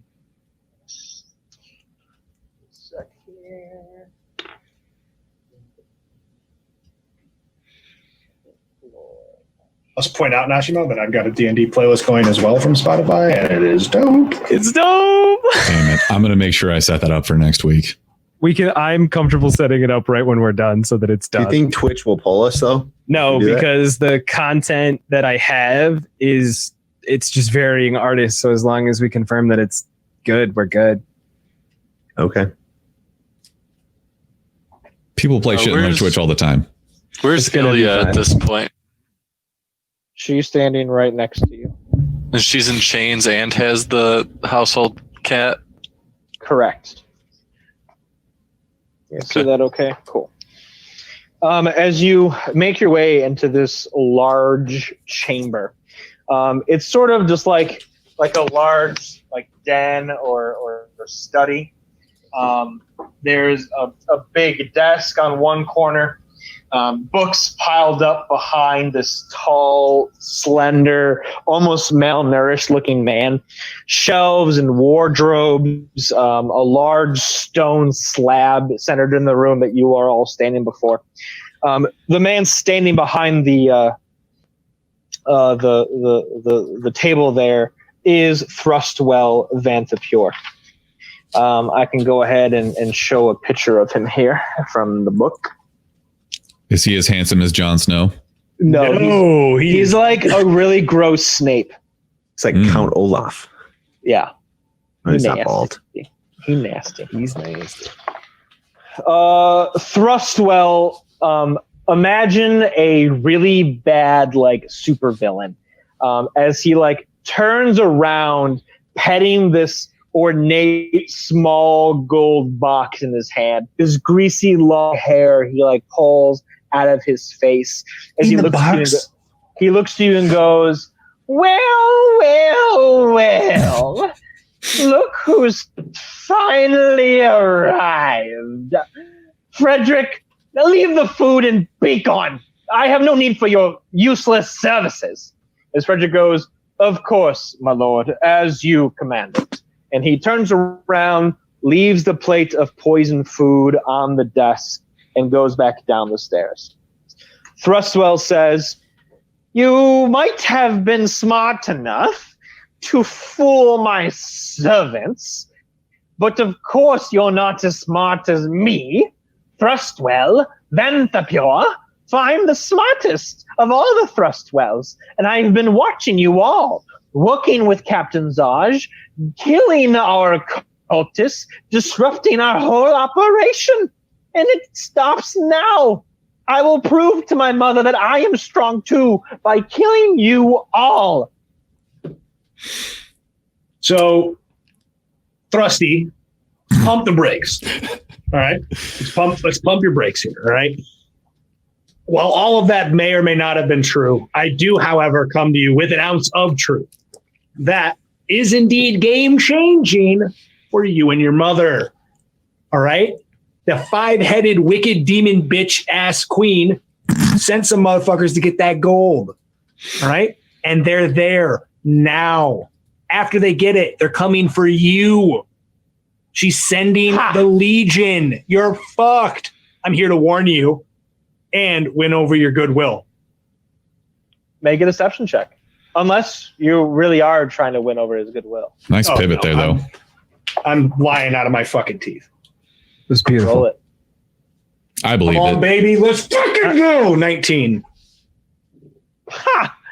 You think for a single second I would believe a word you say? That rat fuck. Wait. My mother. Tommy, you've got the orb. You can show him Snod's bodyguards in the dungeon stealing this gold back. Thank you, chat. Holy fuck. Thank you, chat. Yes. But tripod doesn't say that obviously out in the open to me. I think of it on the spot. You son of a bitch. Wow. So Tommy's wise, smart. Tommy. That's Wow. my best friend. Yeah. I come in and I say, hey, Dermy, let's all pump the brakes here. All right. This is an easy solved issue we have at hand. I'm just going to show you guys the orb, and you can see that these motherfuckers are down there trying to steal gold. Can I pull it out? You take out the orb. Okay, it's right You here. remember the command word? Something be open. Hang on, I've got it.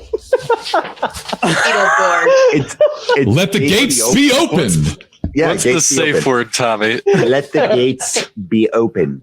He was pretty close on his own.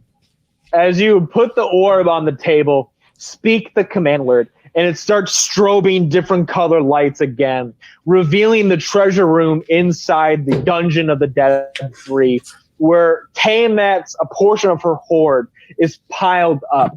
You see worshippers, followers of Tiamat, shoveling the treasure into a bag, taking it back to their queen in the Nine Hells. A big smile on their face as a smile now reflects Nod's face. Thrustwell looks up and he says, "Oh, very curious." Tommy, make a deception check. Nice.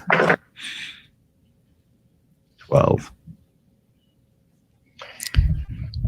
My mother stole this treasure from that demonic, wretched dragon queen to pay her little cult to abide by her commands.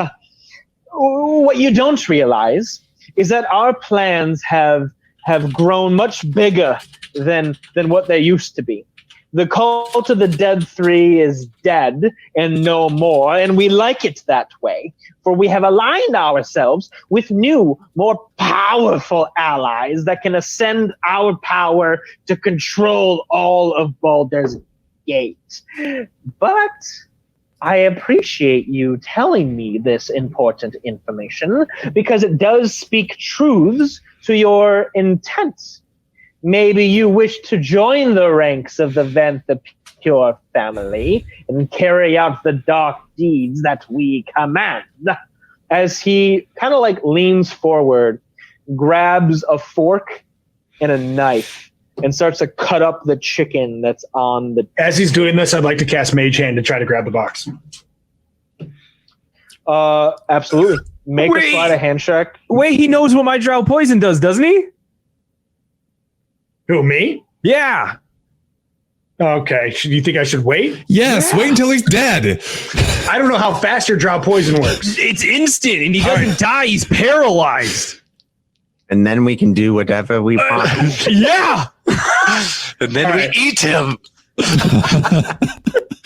No. Yeah, that's what everybody was thinking there. Yeah.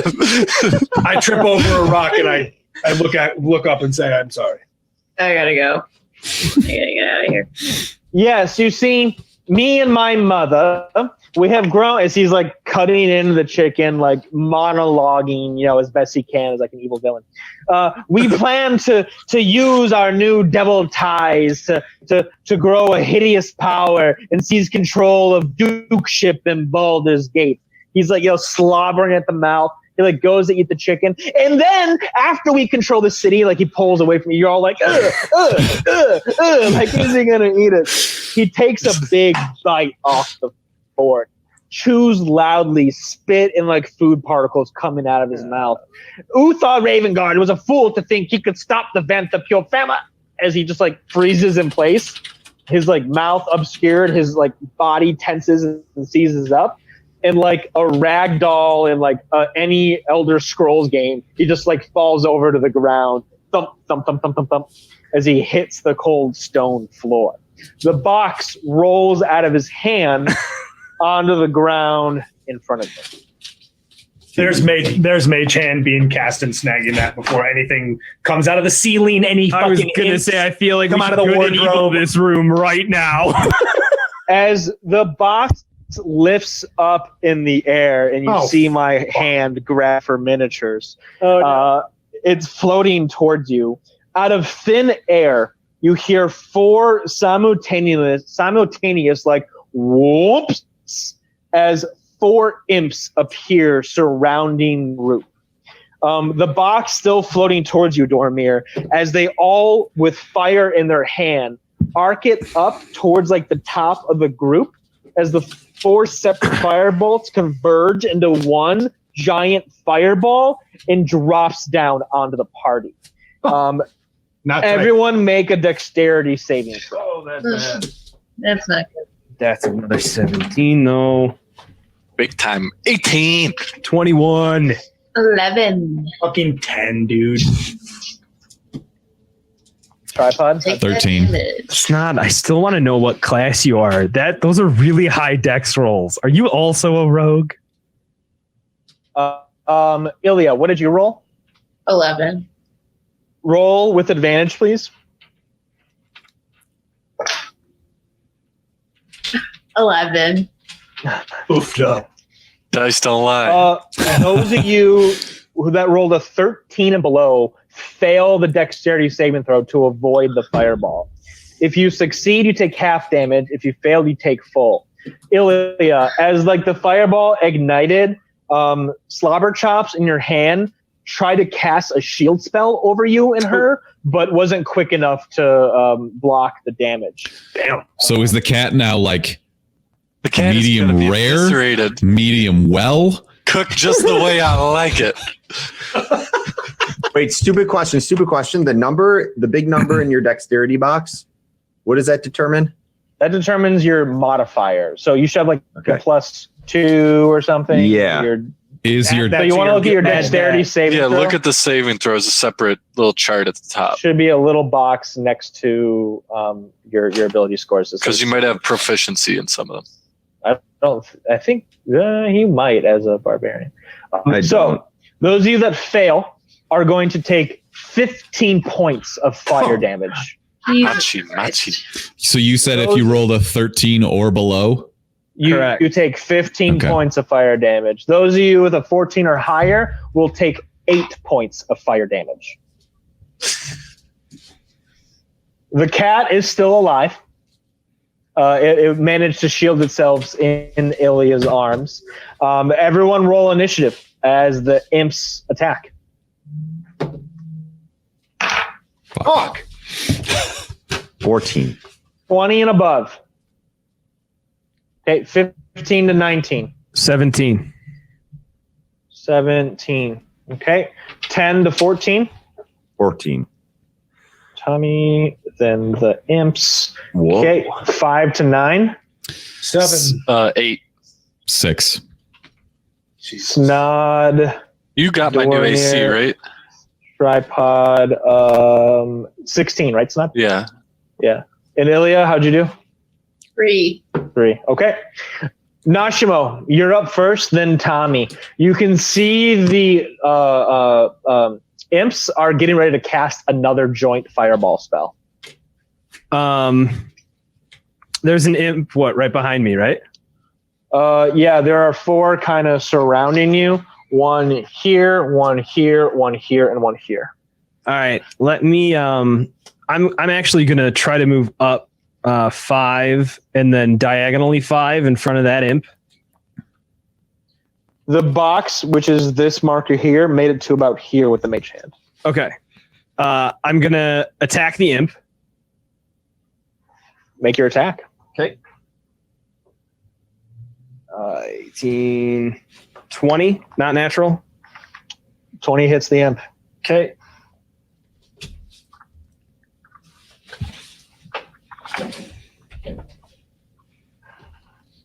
Uh, 11. 11 damage as you just stab the imp clean through its head. Like black ichor instead of blood pours out and the imp is gone. Okay. I'm going to ask you a question. The dagger says it needs a full action. Can we argue? Yeah, that's your, like, to what? To coat it? For the poison to activate on the dagger. Okay. Can I say that I could do that as a bonus action? No, that's an action. Dang. All right, then I like to try. Extra damage, bro. I like to try. Yeah, It's a shit ton of extra damage. You It's gotta a ton of damage. do that before you get into battle, you know? Yeah. Then I will just I'll use the rest of my movement to get up on Thrustwell. Okay. Imp goes down, you move on to Thrustwell. Are you looting in the middle of the fight? No, he's not going to be poisoned. He's not going to be paralyzed forever. Oh, I thought you killed him. No, it's a paralysis. Drow poison is paralysis. I didn't have any like kill you dead poison. But you're gonna like stab him through the face. Yeah, right? I need to get at him now while he's on the ground, or tie him up or do something to him. I dealt with the imp, so fireballs should stop being cast, and now I'm moving forward. Can you like re-poison him? There's still 3 imps in play. I might be able to re-poison him. I'll shut up. Can you point out where I am on the board again? Yeah, you are standing right here. There's an imp directly behind you. Yeah, I'm just going to turn around and reckless rage attack with my scimitar that I bought. It's going to replace one of my double short swords. Nice. So you do like a slash and stab sort of thing. That's cool. Yeah, swing away. All right. So you got to help me out a little bit. So I'm going to roll 2 d20s, right? Because you're reckless attack. Yep. Right. You're going to take the higher roll first with your scimitar. A 15 scimitar. So 15 hits. Go ahead and roll damage. So you roll 1d6 damage, right, with a scimitar plus 2. Ooh, 6. 8 6. total. 8 total. As you like slash upward, the arm of the imp falls off. As he falls forward, he just disappears into nothing. Vanished. You still have a second attack and some movement, so you can go 5, 10, 15, 20, 25 and use your second attack to attack another imp. If you want. Yeah, Tommy. Yeah. Hell yeah, I can. All right. Do it. 2d20s. Oh, that's a 20. Do I roll another? Is that a nat 20? Nat 20, yeah. Describe to me exactly how the imp is murdered. So I take my other short sword. I turn back and look at Tripod and don't even look at the imp. I just slash as hard as I can, taking his head clean off. It like splatters on the back wall, the head crushing into the stone, imp bones shattering as its body disappears. You guys all have to know who is on the team right now. I'm on the team. Somewhere in the I'm background, taking bodies. you hear the narrator go, "Double kill." Murder. Oh no, I gotta change there we go. There we go. it. With that, Tommy, that'll conclude your turn. The last imp turns to you, and like he's watching his fellow imps get slashed. He kind of like does a high pitch and casts like a lightning spell at you. Make a dexterity saving throw, Tommy. 13. 13 will fail, and you will take 9 points of lightning damage as the lightning burns your skin and electrocutes your body. Snod, your turn. Hold on. I only take half damage though, right? With rage? Will only take half from physical attacks. Oh, okay. Yeah. Got lightning it. is So not 9 points. physical. All right. It's magical. Correct. That's the Snod, your turn. last imp is top left there. Correct. All right, I'm gonna pull 2 daggers out and just chuck them at this guy. Love it. Do it. Oh boy! All right, well, one was a 6 and one was a 17. The 6 misses as it like thumps as it embeds itself into the wooden wardrobe. The 17 hits clean.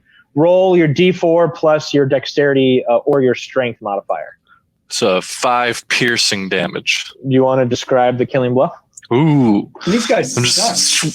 just one goes wide, so then I'll compensate for the second one just straight down the middle of the forehead of the imp. As it like bunk, like any trick shot, the momentum from the dagger embedding into his skull knocks him down on the ground as his body disappears.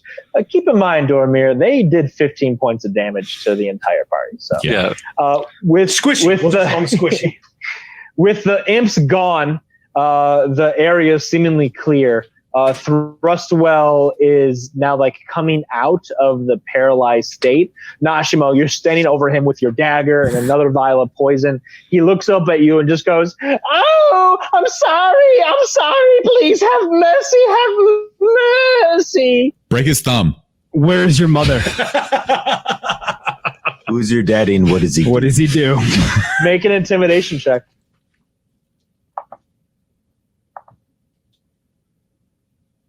Uh, 17. She's down below, under the house, through the trapdoor in the dining room, her secret chambers, her dungeon where she keeps all of her demons and devils. She's down there with them. Break his thumb. Break his other thumb. Oh God! No, I'm not gonna break a thumb yet. How many? Wait. How many are down there? What types of demons? I don't know. She seldom lets me go down there with her. But she spends most of her time down there worshiping, praying. Her and that handsome tall man. What's his name? Thassus. Yes, Thassus Krieg. They're both down there. All That right. handsome, tall man. Is this the trap door that I pointed out? Through the dining room. Exact same one. Why does it smell? Yup. Bend over and I'll show you. Demons? Because pull my finger. No, I'm kidding. Oh, I'll break your Break his thumb. We break the thumb here. We break the finger. Yeah, like Tripod just goes, poor choice of words, It smells because the dungeon is a sewer, converted into a dungeon. You see, my mother, her job before being a duke was in control of the entire sewer network of Baldur's Gate. She blocked off the sewers underneath our villa and turned it into her own private dungeon. She's down there all the time. You can find her there now. Then why was I smelling some other type of smell that was trying to cover up the stench, it seemed like? My mother, she uses her guards to patrol the sewer dungeon. And as they patrol, they spray perfume and fragrances to try to mask the sewer smell, if you will.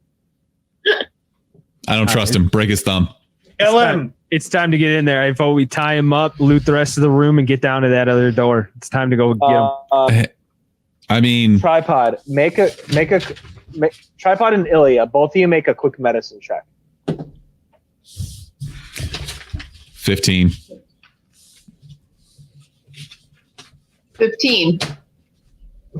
Both of you look at each other, and at the exact same time, you realize, like, breaking Thrustwell's thumb could very well kill him, with how fragile and, like, thin and weak he is. Like, his stat block, dude got 2 hit points. Like, he's a big, like, tries to be this big, bad villain, but he's a complete weakling and underling, as he's, like, exposing now that you've gotten the best of him. His imp trap thwarted. What if I just cut off his pinky toe? Like half death. Yeah, you could cut it and see what happens. Nah, it's all right. Just tie him up. I don't want to kill him. We're probably going to get more stuff out of him. Tie him up, see what else we got in the room, and get out. Fine. Sure. Yeah, doesn't somebody have that gold box? Yeah, we got to get that too. Dormir has it. Jeremy's got it with his mage hand. That's got the incriminating stuff in it. Oh yes. The box. Yeah, take it. It's yours. And as you look at it, Dormir, it's clearly an infernal puzzle box, of course.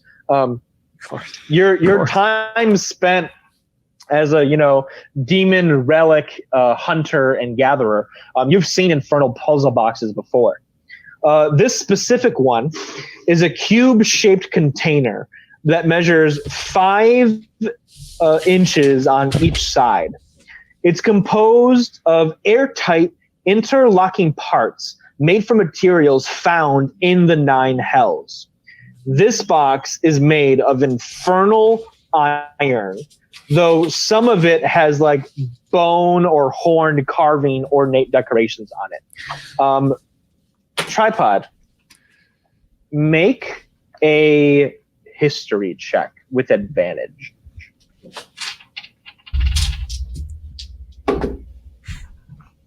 17. 17.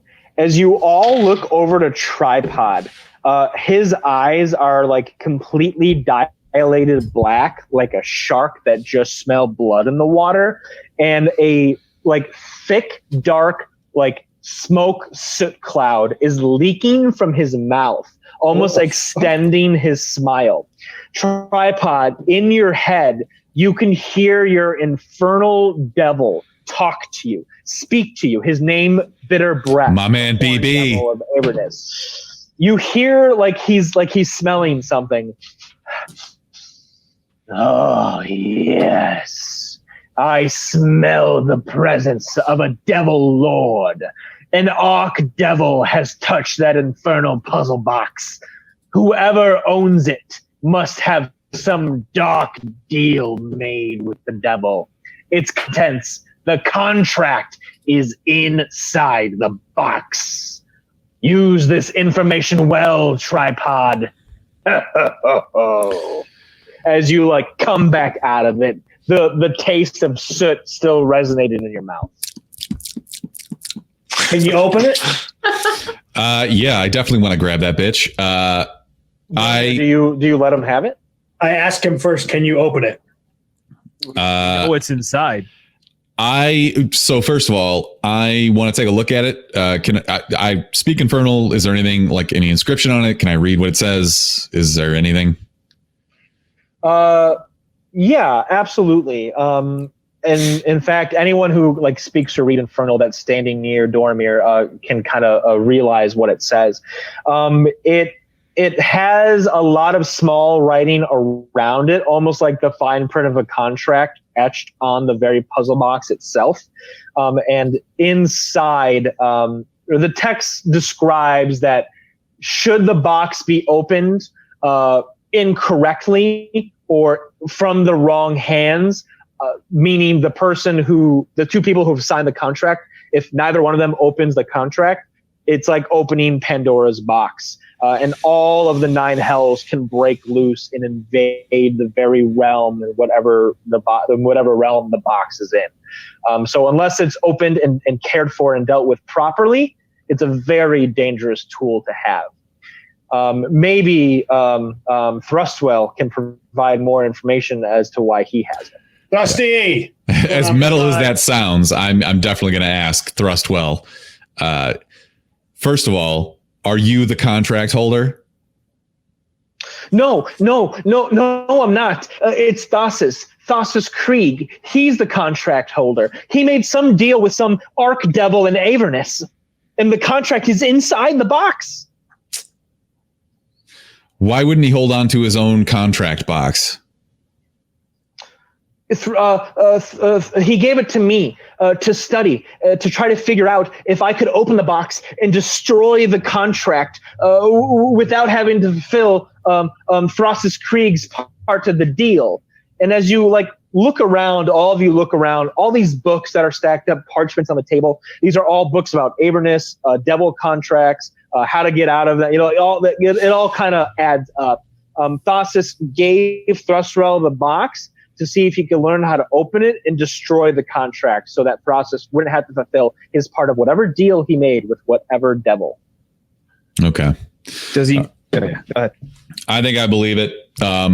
If not, everybody else, speak now, forever hold your peace. So we take it outside to our good boy Zaj. Well, we're going to go down into that cellar and try and find Thassus, right? Right. So maybe we hold on to it. If one of them opens it, it's a different story, right? Like the nine hells don't come to fruition. If the two sides of the contract holders, so Thassus or the devil he signed the contract with, opens it, it's fine. Okay. So yeah, I think if anyone else, all hell breaks loose. Yeah, we definitely keep. Yes. Thrustwell speaks up. If I might add a bit of advice, don't let the box leave the villa, for if it ventures too far from the contract holder, dangerous things can happen. Do you know what the contract was for? I don't, but my mother does. She knows what the contract was for. Okay. I kind of want to break this guy's thumb. I mean, I know you want to, but it will literally kill him. So, I mean, we'll have to roll to see if he dies. Literally, his hit points is 1d8 minus 4. I'm gonna leave it to you, man. The last time I tried to stop somebody, it was a floor boss. So, thumb away, man. dude. All right.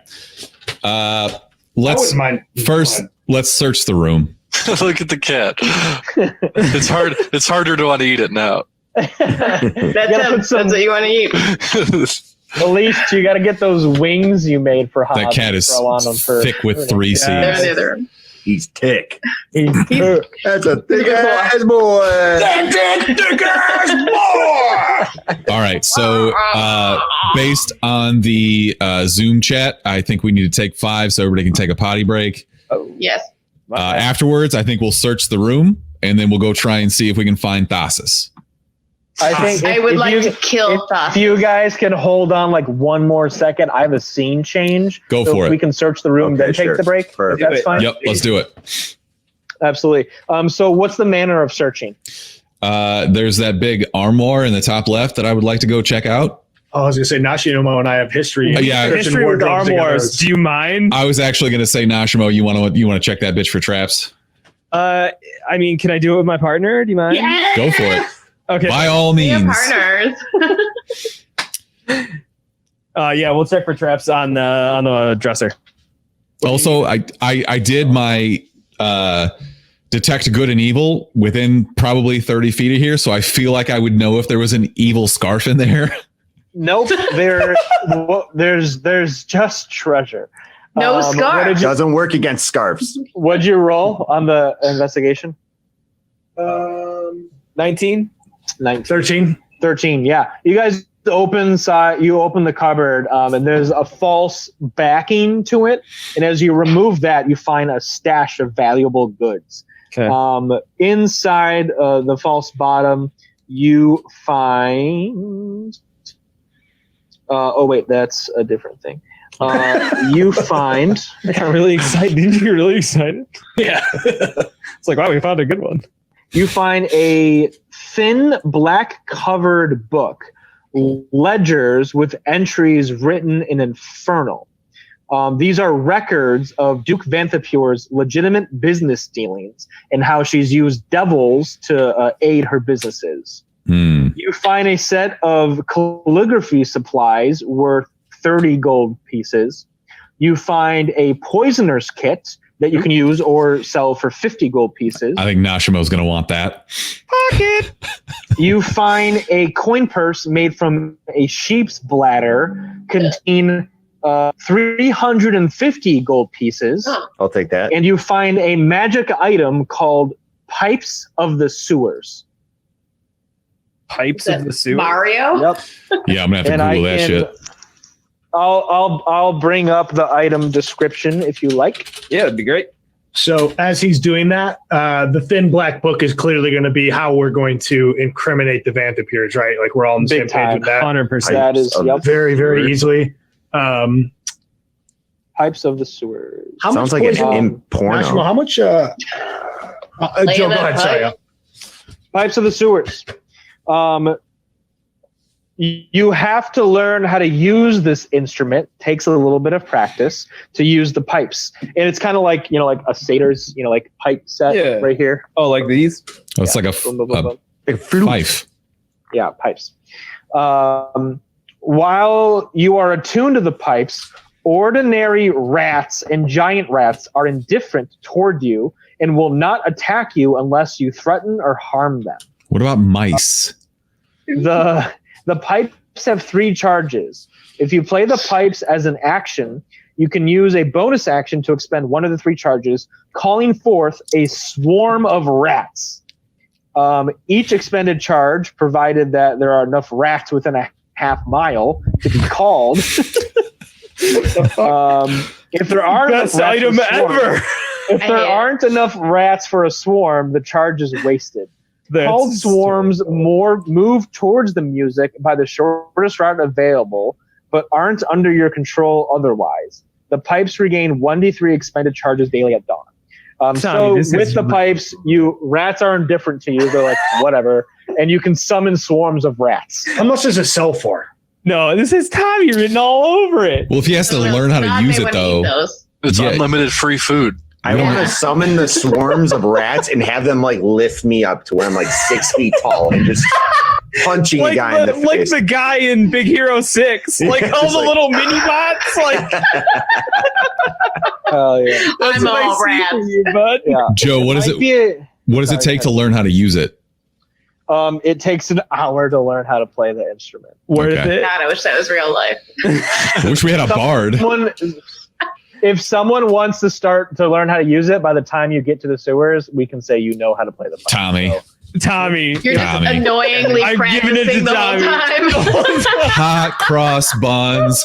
Hot cross buns. Down and give it to me. So So- can I look over at Nashimo when we see the coin purse and be like, hey, make a little nod at like, you want to take 50-50 on this? Oh, no. Dormir. Yeah, 100%. No. You piece of 100% Dormir shit. gets done. That guy It's is done. taking It's way over. too It's much. done. I'm Nashimo, watching you, make a Dormir. slide a hand check Sure. as you give Dormir half the gold. Everyone else in the party make a perception check. You better be good over there, brother. You guys are screwed. 19, 20, 21. 21. 18. 17. 10. Tripod. 15. None of you see it. You motherfuckers. Rip. I would like to go through this guy's pockets, like just go up behind him and just start putting my grubby little hands in his pockets. This is getting Yeah, ridiculous. I mean, he's pretty much paralyzed with fear. As you frisk him, Snod, you find a wand of magic missile with 10 charges on it. Damn. Turn it Good up. find. Magic missile. Yes, take it. No, please. Will you spare my life? All right, so Undecided. Amark told us we had to kill this dude. I want to leave it break to his you. thum and just see what happens. Done. Done. Okay. It's that easy. He's been pretty cooperative, but I want to break his thumbs to death. Tripod. He has That's all I've 2 ever hit wanted. points. He has 2 hit points. Okay. You're gonna roll a 4-sided die and tell me what number you get.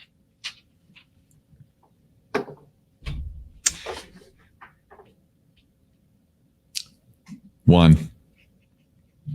He He's lives. in agony. As you break his Not dead finger. yet. Oh, he's screaming in pain. The near-death nobleman is moments away from death. While I'm at it, what traps are on the way to the dungeon or to the sewer? Still here, Um, guys, by the way. I like I said, I don't spend much time in the dungeon myself. There aren't many traps, but she has demons patrolling the sewers themselves. She has gold mask human worshippers that obey her every command. They're everywhere, scattered. You must do your best to avoid them. Listen to me, you Severus Snape on fucking acid-looking son of a bitch. You've got one more thumb and I will break that motherfucker. You better be honest with me right now. I am. No traps, just demons and worshippers. Make an insight check. 9. He seems to be telling the truth. All right. 1, 2. Ilya, you can make one too. I feel like you would maybe like observe this conversation. I don't know anything. It's a 4. You don't know anything. It's a 4. All right. So go ahead, Joe. What's the plan? No, what's the plan? Are we leaving him alive with 1 hit point, or are we killing him? I'm going to stand up. I assume he's still on the ground. Yeah, oh yeah. I'm going to stand up, take 2 steps, pull out my glaive, and turn around and literally just behead him. As you hear that familiar demonic voice ring inside your head, it goes, "Good. The Vantapures shall fall in the name of bitter death and my devil power." Murder. Does anyone Murder. Okay. Snod, obviously this pleases you that a member of the Vantapure family is dead. Oh yeah, does anyone else have a reaction to this? I say, well, where are we headed? To the sewers. And with that, we'll take a quick break. I'll do a scene change, and we'll be right back. Scene change. Beautiful. Sweet. I don't know if anyone else is going to stay. I'll stay.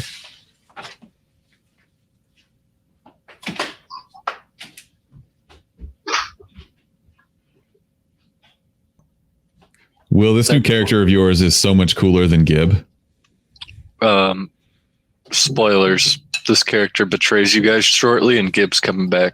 Love it. We'll see about that. Necro Gib.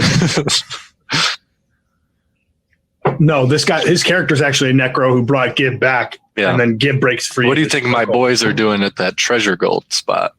About to get murdered. Resurrecting the big bad evil Gib. Okay. It was Tamit the whole time. Yeah. We were all Gib. Fuck, dude. Gib's a 5-headed. I will be back in 30 seconds. Hang on 1 second. Sorry. Wow. We'll just wait for Smithers. Hey, what did my friendship bracelets look like that I bought? You tell me, man. Oh, I got full reign. I thought maybe full reign. Yeah. All right. No, you get them custom made, dude. Okay. I think I would get one with a S, and then on the other side it would say TWG, and they'd be cloth with a little metal clasp. Cute.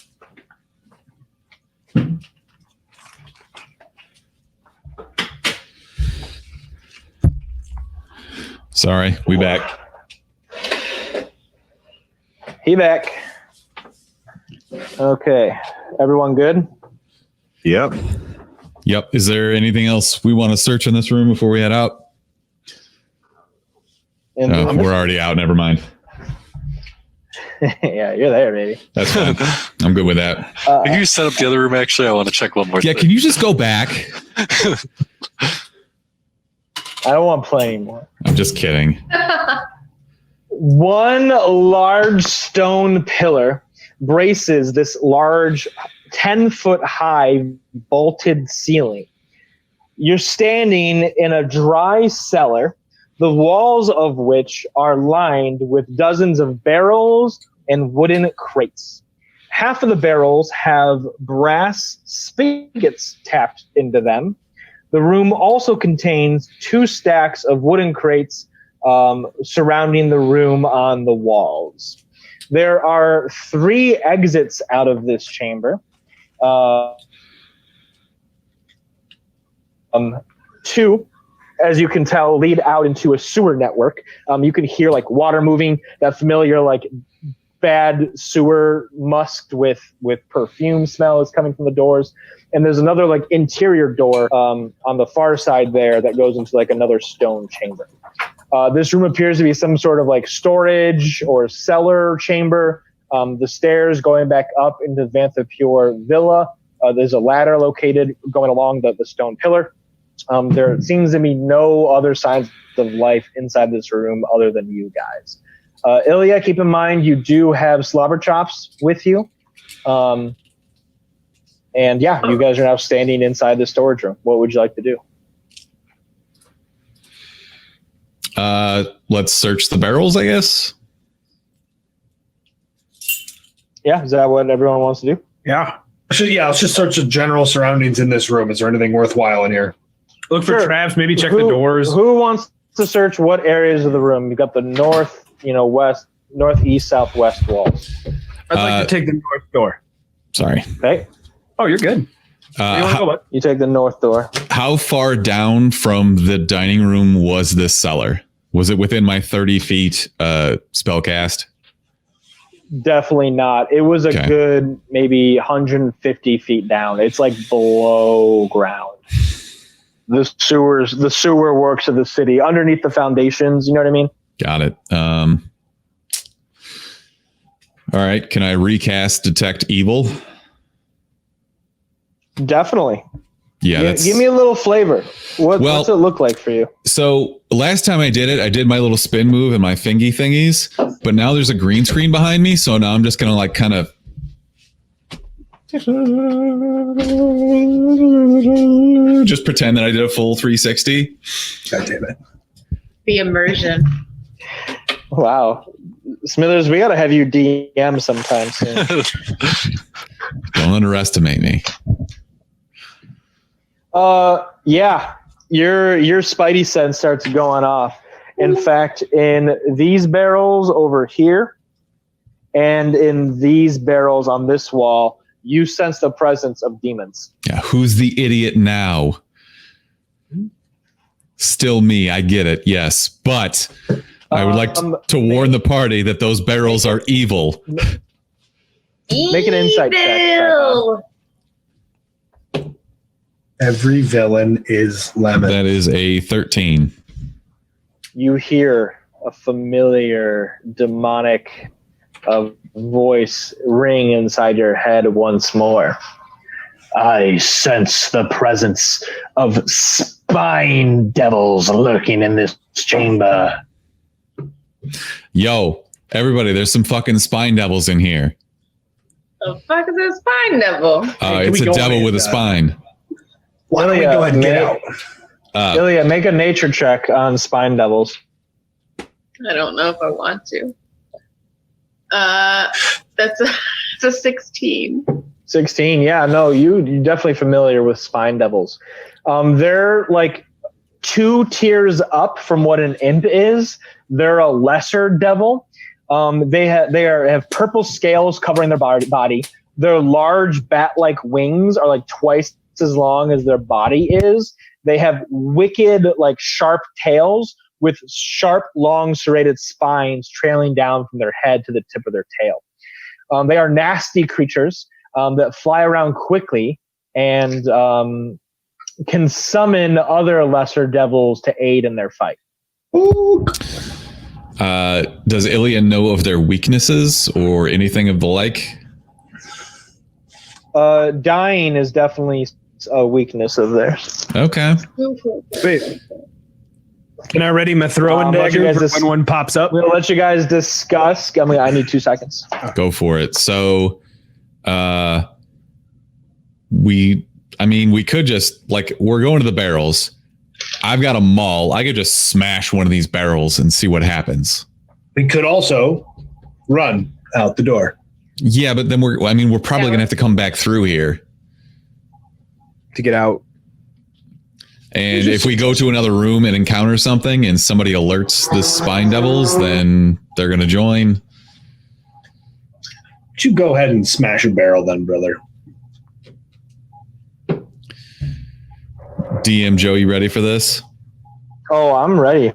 Lay it out. All right. So I'm going to go to the top right screen and I'm going to pull out my +1 maul and I'm going to smash one of these barrels with a spine demon in it. Okay. I'm going to randomly determine on a 50-50 shot which barrel the spine devil is in. And then you can tell me which one you want to attack. Okay. Okay. I got it. So my choices are top or bottom then? Top or bottom. He's a bottom. I'm definitely a bottom. Got him. Describe to me how you smash the barrel. I pull out my maul and I overhand swing and everybody looks with bated breath and I deliberately miss because I'm trying to build up speed with this maul so that I can overhand fucking smash this barrel. And like the sweetest, most metal game of whack-a-mole ever, you smash the barrel, wood shrapnel like shoots out as you see within the confines of the smashed wood, a purple creature underneath the head of your maul. Go ahead and roll damage. You done fucked him up. All right. So I've never. Whack This is a the right D10. mole. No, this is 2d6s. My bad. Fine double. That is 11. You can see here. Ooh, he's pretty. 11 points of damage. It's 11 plus 1, right? My plus 1 maul. Yeah, so Right. to be, you 12. rolled an 11, add your strength modifier and the additional 1 from the plus 1 maul. Oh shit, my bad. So You get to add 15. that shit, baby. Ow. 15. Wow. Wow. 15 points of damage as you hear him screech, "Ah!" a devilish screech throughout the chamber. As soon as that happens, another barrel on the other side of the room busts open as the other spine devil emerges from it, extending his wings. The other one tries to start to flap his wings to get off the ground, though he is severely damaged. Everyone roll initiative.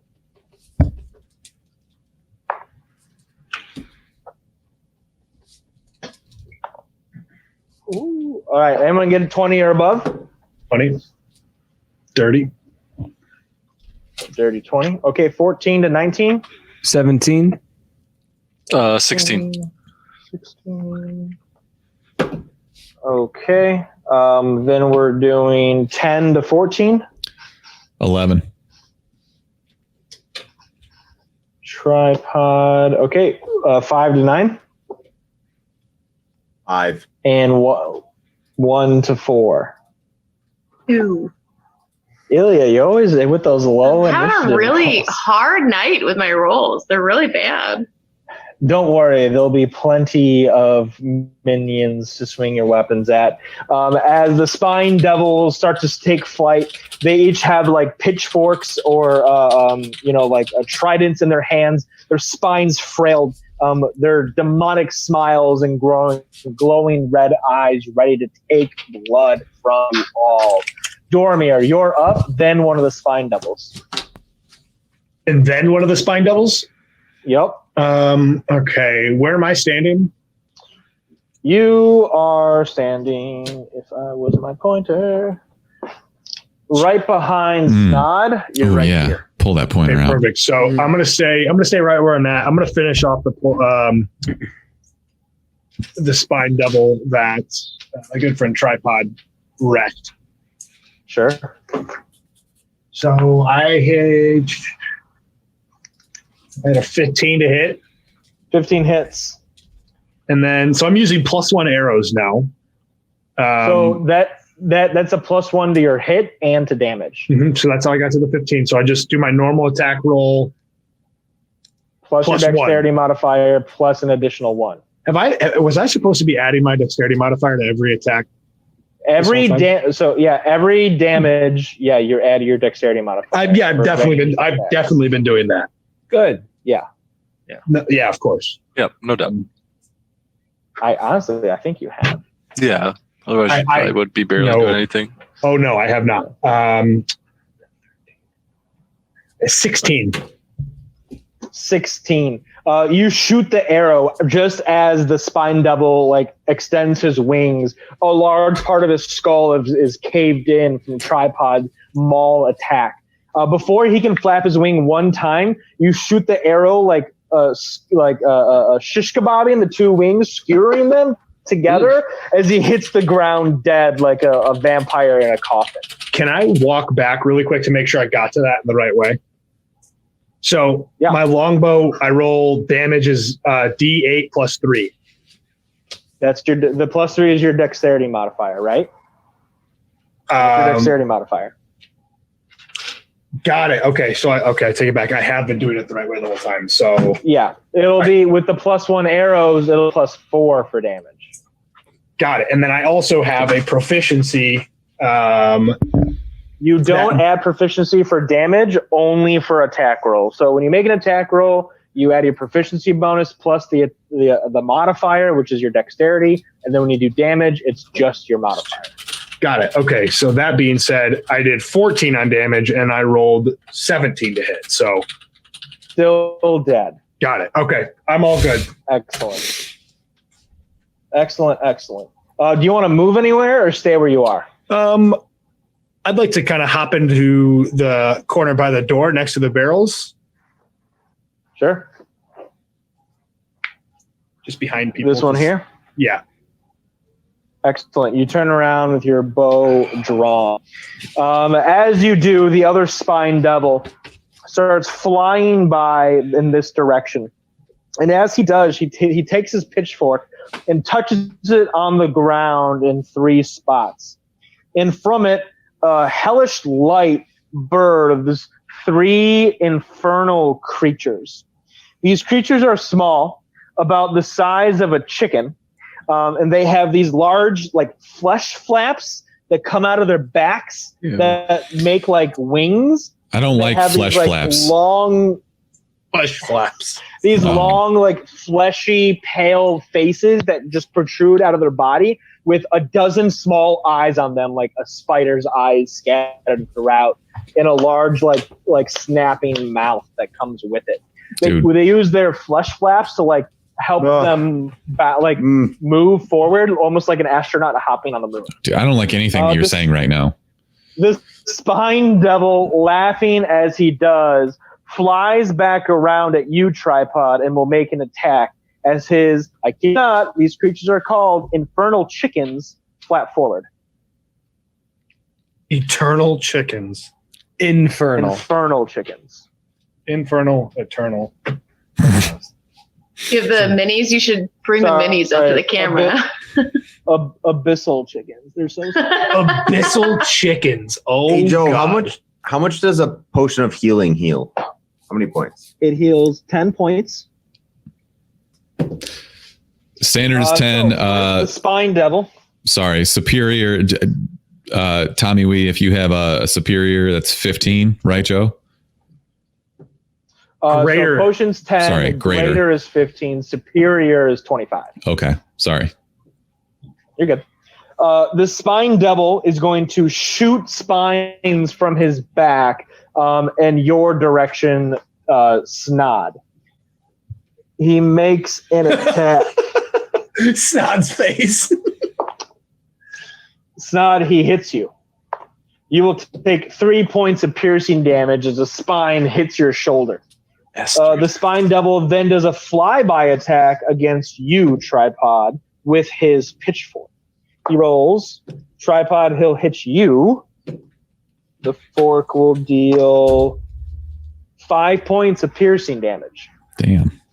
And the flyby mechanic lets him move again without taking attack as opportunity as he lands about here. The abyssal chickens make their attack. One against you, Ilya, one against you, Snod, and one against you, Tommy. No. The abyssal chickens flap their flesh flaps. Oh, dude, stop it. Enough with the Ilya, flesh flap. Ilya, it bites you for 3 points of piercing damage. Great. Snod, he bites you for 3 points of piercing damage. And Tommy, the abyssal chicken, misses you as you, like, swat it away with one of your short swords as it, like, hits the stone ground. Nashimo, it's your turn, then Snod. So I'm going to go ahead and contest this harpy with insightful fighting. So it's a charisma check. It's just a straight spine devil, not a harpy. Oh, sorry, the spine devil. Yeah. So what's that ability do? So you make a wisdom insight check against the creature you can see that isn't incapacitated. Contest the target's charisma deception check. If you succeed, then you get sneak attack against the target, even if you don't have advantage. Right. It rolled a 10. Make your roll. Ooh, a what? I rolled a 12. Turns out spine devils aren't very charismatic. They have a -1 on their charisma check. Good to know. Yeah, right? You get your advantage in sneak attack against the spine devil. Okay, then from here with the dagger of return, I'd like to huck it at the harpy. Yeah, you guys are just let Rob have all the magical weapons. It's a spine devil, not a harpy. I'm sorry, Throw it. spine devil. I'll hit a harpy. I can one get more to time. I can get the harpies if you want, man. 22. No, I keep seeing harpy. It's okay. It's Spine Devil. I got it. Spine Devil. Just makes me think of Witcher. Everything makes you think of Witcher. Yeah, it really does, actually. Those are cool. Notice how it's not a harpy. 18 hit. 18 hit. 18 hits. All right.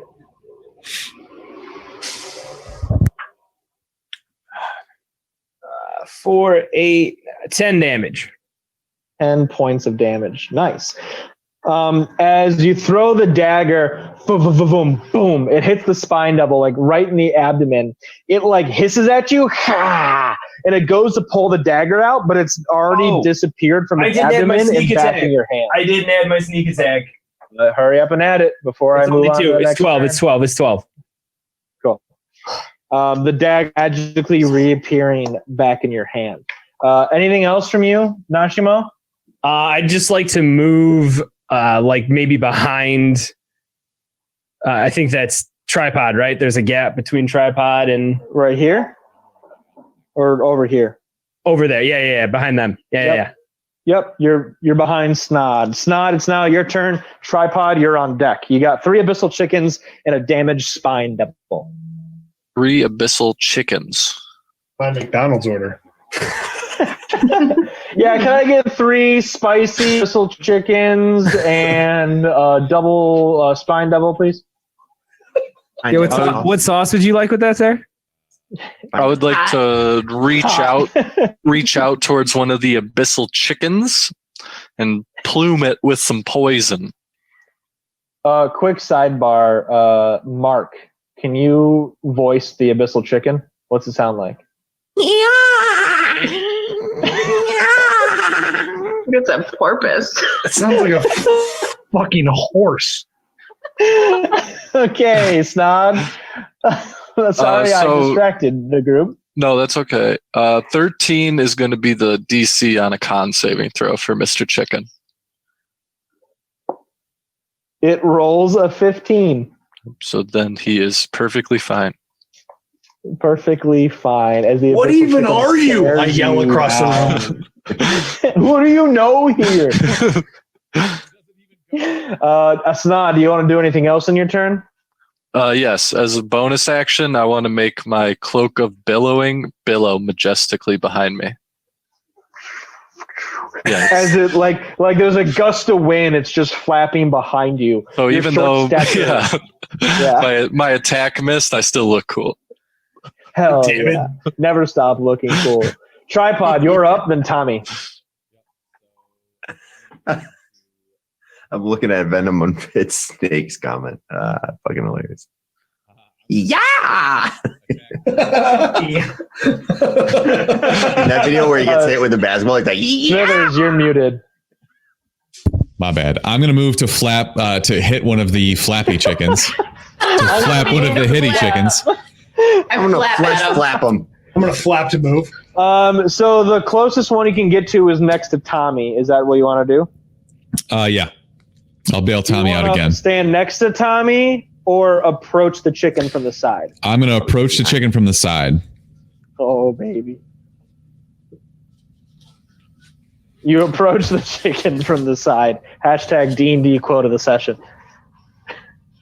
Yes, I do. And I pull out my maul and I'm ready to fucking home run swing at this chicken.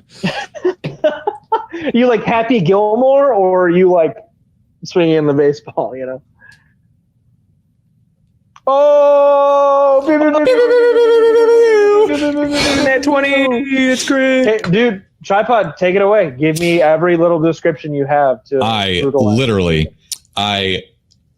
lick my finger, test the air, see where the wind is blowing from. I take 1 step, 2 steps, 3 steps, the wind up and the golf swing, and he's gone. And it immediately shoots up as quickly as it can, slams into the top of the 10-foot ceiling as abyssal chicken flesh flap just like rains down on the group. Yuck. Eyeballs and feathers. Eyeballs and it feathers. Like thick blood. Yeah, just no. There's no feathers. It's just flesh and eyeballs. Oh, come on, man. I can see this thing getting smashed off of Smithers' maul. Like you've got 300% damage in Smash Brothers, and somebody hits you with a hammer. Yeah, it's not. You can eat that. Yeah. How tasty does this look? Flashy. Smithers, if you would like, you can finish your movement by moving 5 feet closer to the next chicken, which would form a flanking advantage with Ilya, giving her advantage on her next attack. Absolutely. You step up closer to Ilya with fresh abyssal chicken flesh dripping off your weapon. Is there anything you want to say to her?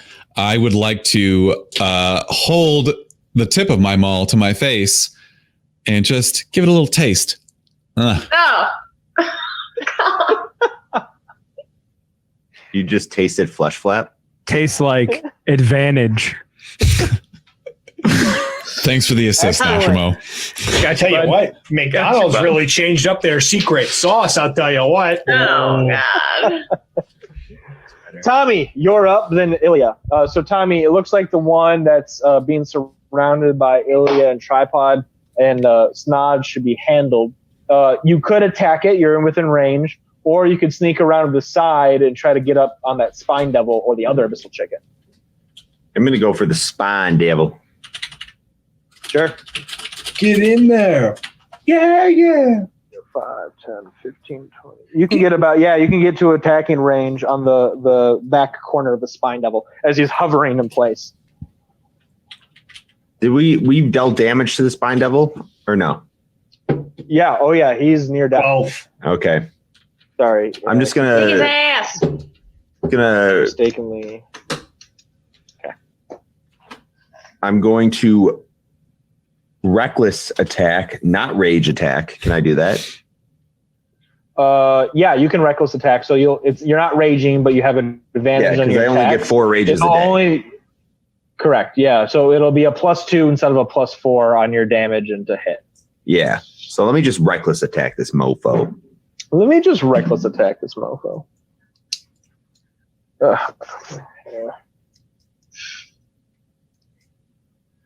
One is. All right. Dude, I roll 2 17s. Nice. I swear. So go ahead and are you doing for both attacks? Oh, yeah. For each sword, right? So yeah, roll the other attack. Well, I have a 17 and 11. So 17. So it gets 2 hits. So roll 2d6 and then add 4 to the total as you attack with both weapons. 12.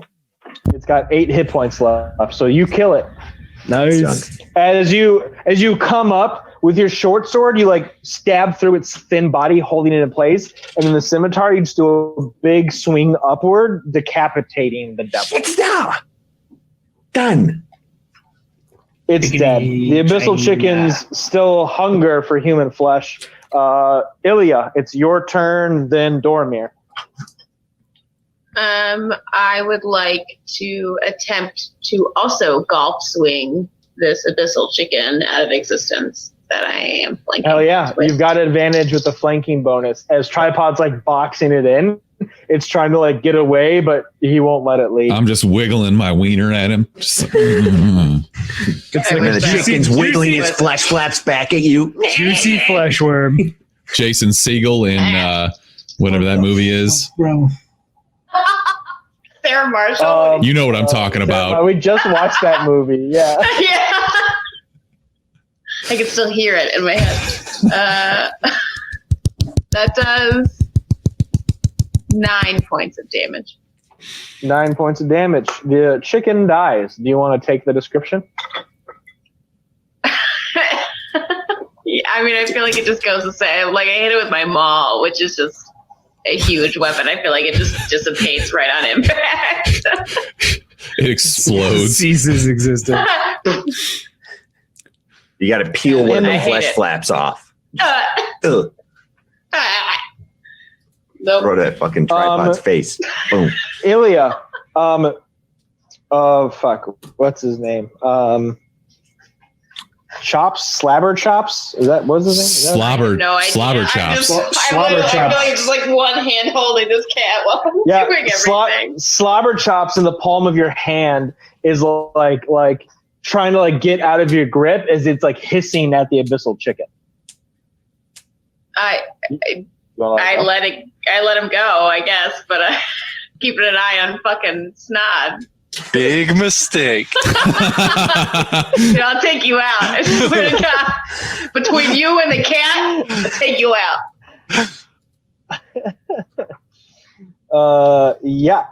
You let it go as the winged cat flies over to the one remaining abyssal chicken. It flies down and like lands on top of it, like in between its flesh flaps. You see the cat like sinks its claws in as flames burst on its fangs as it bites down into the chicken, igniting it completely in flames. Jesus. I love this cat. Snod's hungry. It deals 11 points of fire damage to it Fuck. as it roasts the chicken. Whoosh. I love So we've got slobber chops, but we also quietly don't have our miniature dragon. Or pseudo dragon. Mormir? I have his miniature with me if you want to summon him. No, he's just chilling. He's over. It's fine. We'll bring him back in when we need him. he learned about alcohol, so. All right. No, Mormir's still here. Excellent. With that, all the devils vanquished inside the storage chamber. Everyone takes a quick beat of relief as you now have a decision to make. 3 exits out of the room, 2 into the sewer systems, 1 into an adjacent chamber. Your quest to find Ossus Krieg and to find Thamara Venthapure and confront them both. I feel like the adjacent chamber is probably the way where we start. I agree. I think we should check it. Tommy Wee, have you learned how to play that flute yet? Jesus. Yeah, of course. It's been an hour. It's been well over an hour. I don't think we need the rat army yet. What's your goal with the rat army? I mean, can we just ask the rats, like, yo, what's going on down here? What's the rules with how many times I could summon them? Yeah, they're not in your control. They just don't care if he's there or not. Right. You just or summon an army. All right. Just They're, thought. I feel like they're simply rats. I thought that there were no bad ideas in brainstorming. Okay. there were. Terrible. That one was great. bad. I loved it. We need to be under distress to summon the rat army. That's obvious. All right. Fine. Goddamn. We only do it 3 times a day. Yeah. You want to stealth check into the next room? Yeah, I'd be happy to. Cool. Can I check the door for traps first? No, what's up, Gib? No, Or just not, kick it sorry. open. Yeah. Oh, sorry. While the Who's it? cat is roaming around, I would like to take a No. ration out of my bag and go. No. I would like to step in between Snot and the cat and pick the cat back up. Okay. Nashimo, investigation check. Ilya and Snod, animal handling. He's going to Right. eat that fucking cat. 17, Joe. 16. I can't remember which dice I rolled, and they hit each other, and one's a nat 1 and one's a 16, and I have no modifier. Yeah, then I won. Reroll it. Well, again. Sounds like disadvantage. Wait, I'm rolling again then. That's okay. All right. Yeah, I'll let you decide, Ilya, if you want to keep your roll on that after he rolls it. I got a 5. Since he fucked it up. I keep my roll. Yeah. So you try to lure the cat towards you as it just like hisses and claws at you as it realizes that you're trying to subdue it. This bearded fucking dragon bitch. I will eat you. Nashimo. Yeah. There are no traps on the door, and there is no lock on the door. Can I peek in? Quietly? Make a self check. You tell me. 14. 14. Okay. Make a Constitution saving throw. 16. 16. Do you have any resistances to poisons? Yeah. Hang on. Fuck. Do you? Yeah, I think I do. I don't think you do. You don't think I do? No. Butt check. It's important. Butt check. Butt check. Check your butt. No, you are correct. I do not. I know, I'm correct. I know, you know. You are going to take 8 points of poison damage. Jesus All right. Christ. For a minute, you cannot regain hit points, Okay.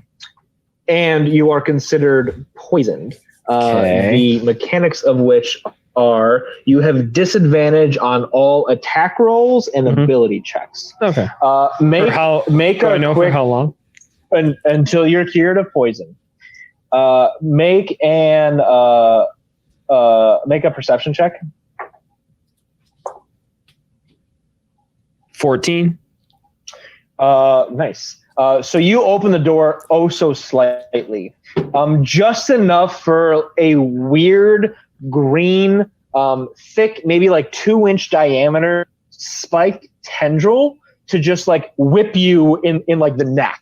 And as you pull back and close the door, the perforations in your neck are like throbbing as the poison was immediately ingested into your body. As you start to like feel numb, you take the damage, you have disadvantage on the attacks and ability checks, and you're a little like woozy from it. It looked like the tendril was one of many tendrils, and it was attached to some humanoid creature. Hey guys, you want to not go that way? Holy fuck. Sounds cool. It wasn't fun. Yeah, into the sewers, I guess. Into the Yep. poop shoots. Can What do you I guys? can I take a second Oh. with this poisoner's kit and see if I can like undo this?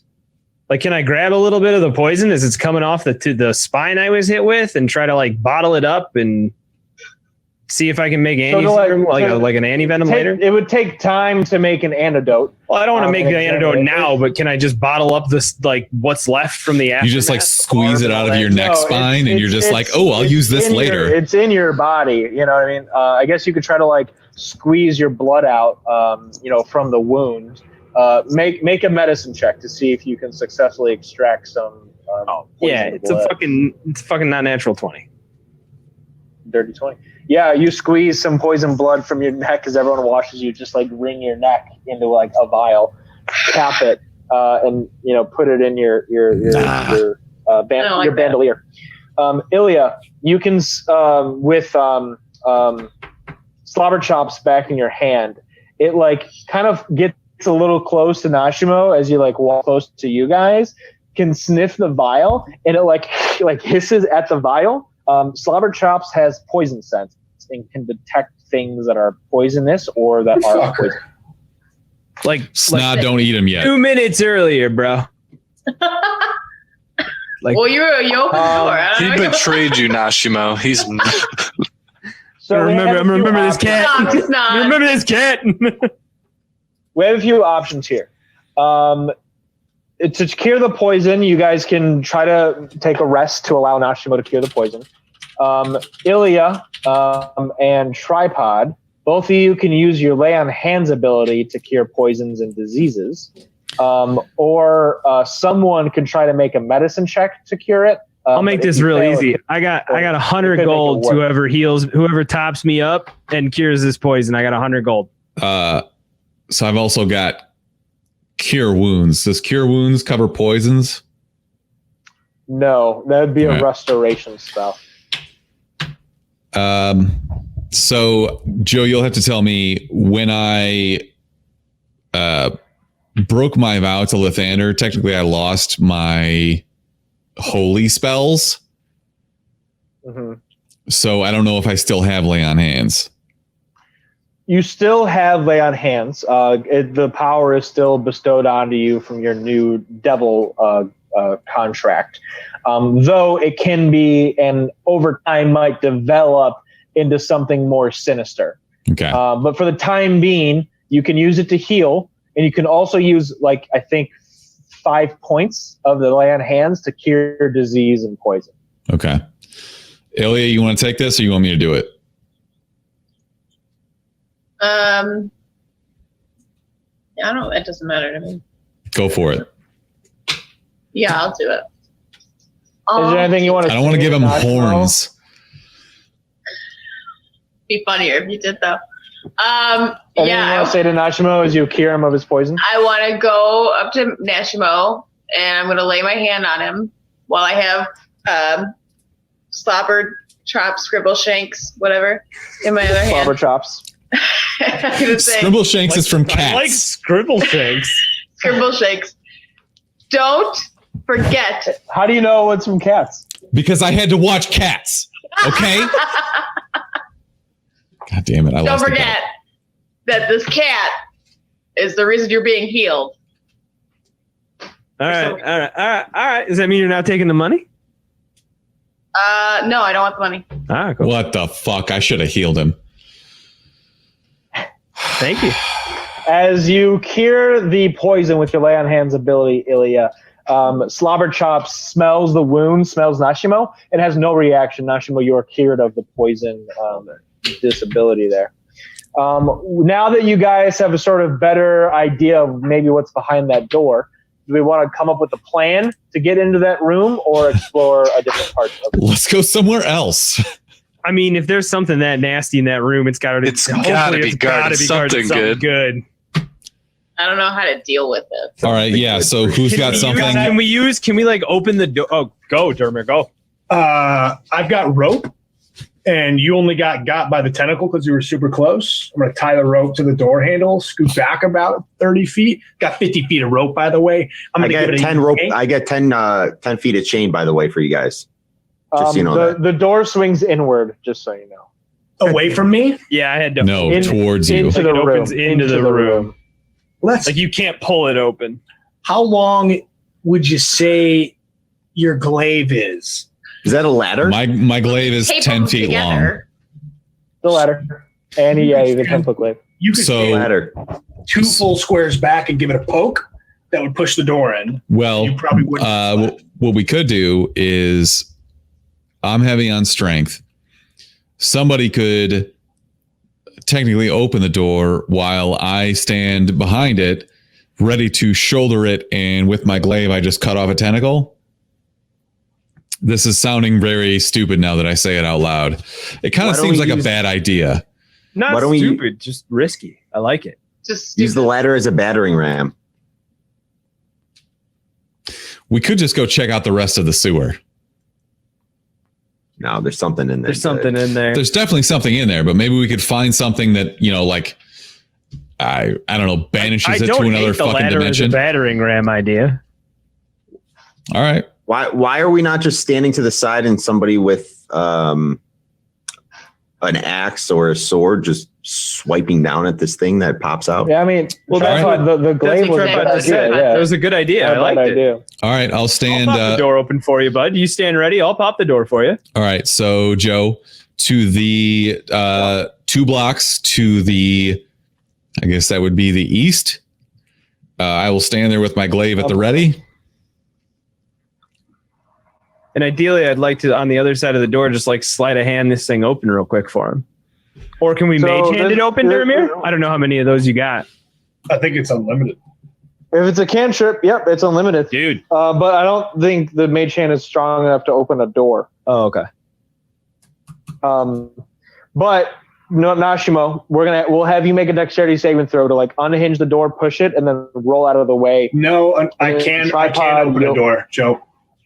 Oh, beautiful. Or you can do the mage hand.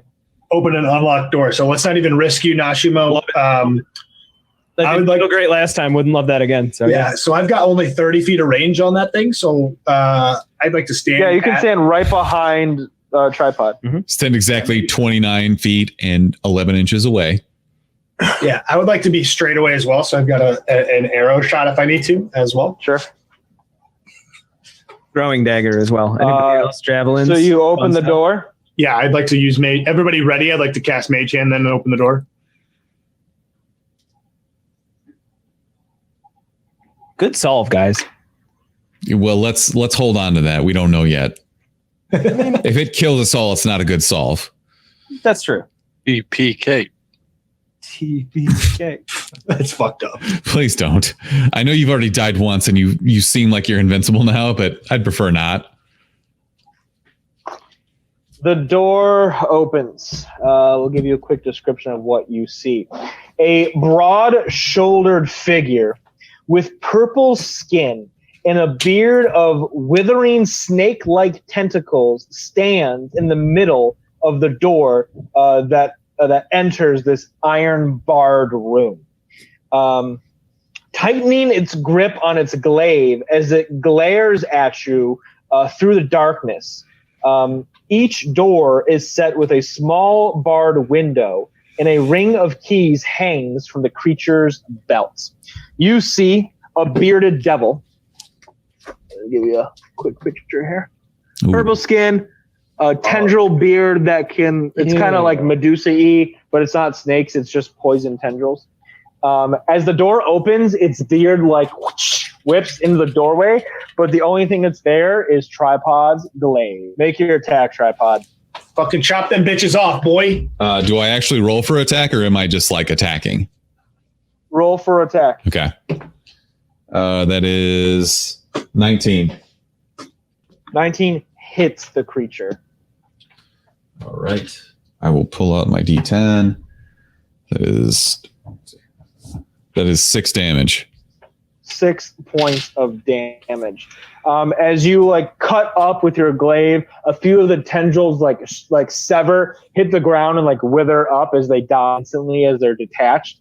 The bearded devil has to back away as he winces in pain. Everyone roll initiative. We gonna fuck you up. You gonna get fucked up. You gonna get fucked up. I only roll a 4. I'm gonna get fucked you up. chant that the entire duration of the turn before it gets to you. Anyone roll above a 20? 22. Nice. 22 from Nashimo. Okay, 15 to 20. 19.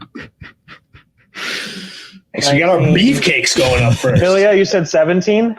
Yeah. Nice. Double digits. Okay. Snot Tripod, what did you guys get? A 9. 9.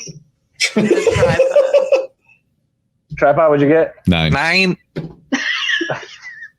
You heard the man. Excellent.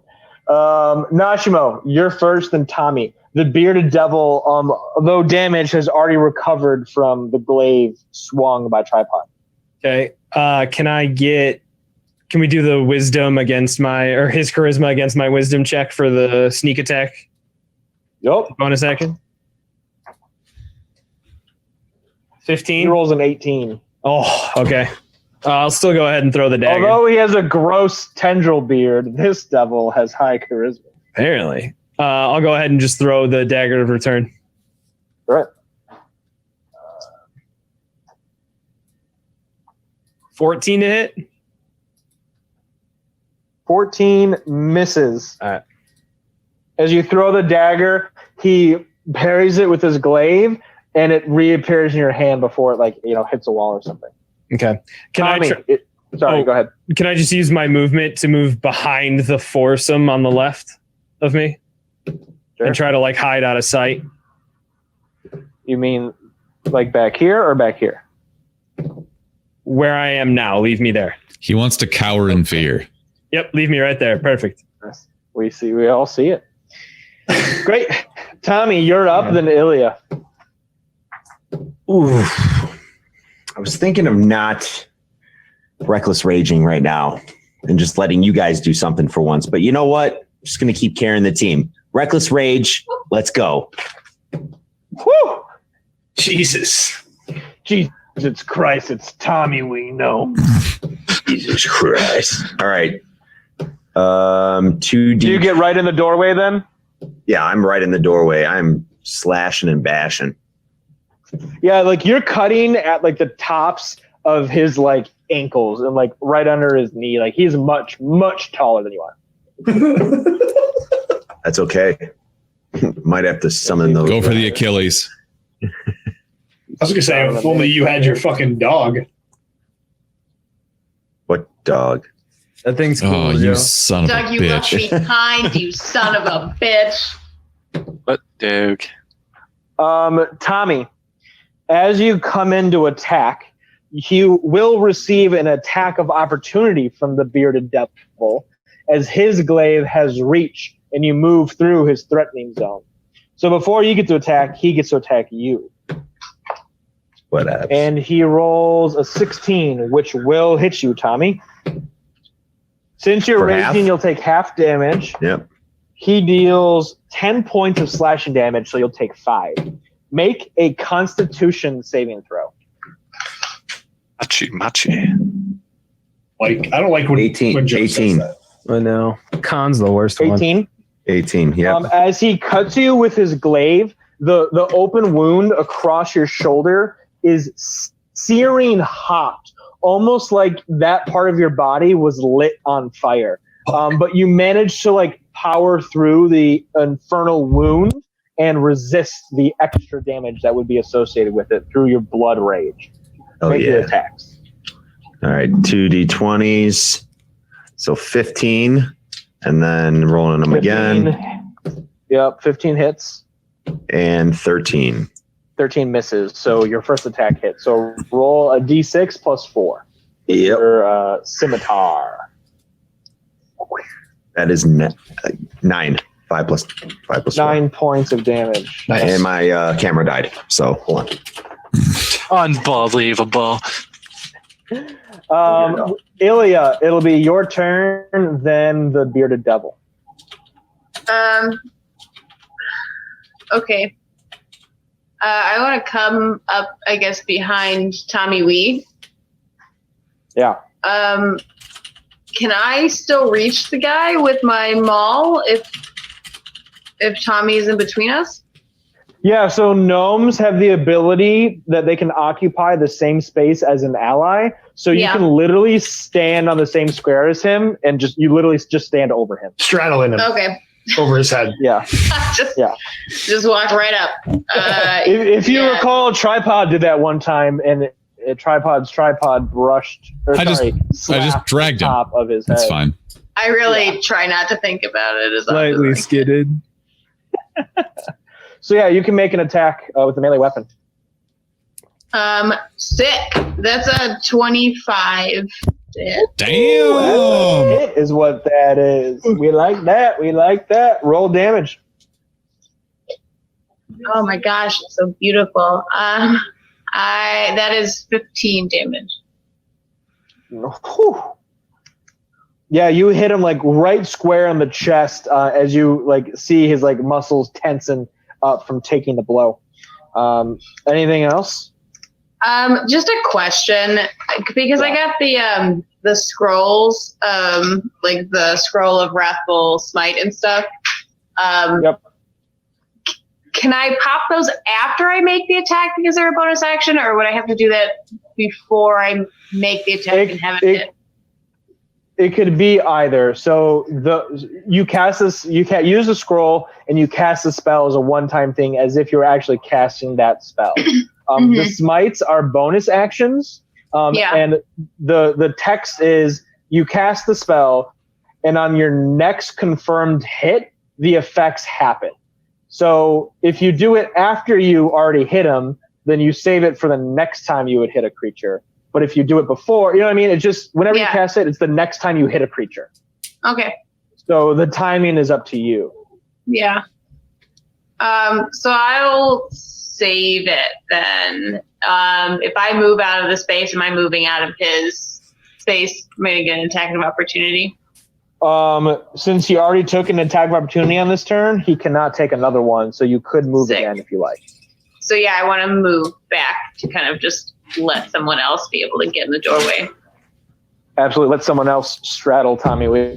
Yeah. Just whoever's next in the gang, you know. But first, the bearded devil will now multi-attack Tommy Wee Gnomes. No, we don't.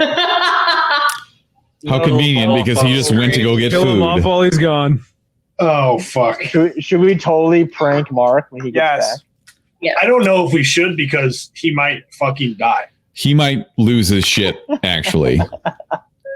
How much did he take in the first fucking attack? 5? He's Yeah, fine. only He 5. took, it was 10 was dealt to him, but with rage he resists for half. He's got. That's not that bad. In a party of 6 people, you're probably not going to get ignored and laying on the ground for a full round of combat, so you die. That's Really? fair. Well, I mean, what happened to Gib? I don't know.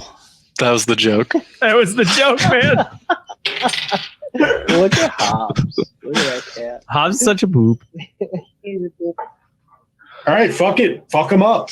Okay, yeah, we're going to roll damage. So first, the bearded devil will make an attack against Tommy with his He beard. says he could hear this. Oh, nice. Nobody cares. Nobody cares that you hear this. Mark. The beard hits with a 21 against Tommy's ace. Tommy is going to take 3 points of piercing damage. Tommy, make a Constitution saving throw. Someone go ahead and roll it for him. He should. I got it. He has +2 to con. So That's +2. 18. 18 Nice. succeeds against poison, so he won't take any poison damage. Nice. The bearded devil now attacks with his glaive against Tommy Wee and will hit Tommy Wee for another 10 points of slashing, which will be halved, so another 5 plus the 3 from the beard, so 8 total. Have Tommy make another Constitution saving throw. 17. Which succeeds against the infernal wound. So when Tommy comes back, someone will tell him he took 8 points of damage. You're welcome, Tommy. Snod, your It's turn. The half, tripod. Okay, I cast. I already have it. Okay, I cast Firebolt with advantage because of pack tactics, and my second roll was a crit. 15 Fuck yeah! fire damage. Nice. Holy guacamole! Let's go, fucking snot, dude. Nice. Okay, you just crit with a pack tactic firebolt. Give me a little snod flavor on Okay, that. I see my best friend getting stabbed repeatedly, and I just out of like paternal instincts, I got to protect the fellow shorty, and I just conjure up a lot of fire, and I just let it blast. I say, Tommy! As you burn his beard as it like trims it down to just like stubble. His beard now completely gone and destroyed. He's near death, but still swinging his glaive. Anything else from you, Snod? I'm just gonna mean mug him a little bit. He's looking for the That's it. cat. Nice. Yeah, always keeping an eye out if the cat is roaming. So Snot has used poison, throwing daggers, and now a fireball. Bolt. Firebolt. Yep. What is he? It's like a rogue caster. He's like a mixed dude. You fucking mixed breed, motherfucker. What he is a son of a bitch. I love it. Tripod, it's your turn. Then Dormir. I'm going to Mom. move to attack with my maul and try and finish this battle. Straddle Tommy. Yes, I am. Yep. Murder. Hold on. He's got to hit him first. Well, I'm trying to get him amped for the roll. That is an 18. 18. Murder. Clean. The bearded devil is near death. Roll your damage. So that's 12 damage. Big mistake. He had 10 hit points left. Tripod. Ooh, that thing's Murder.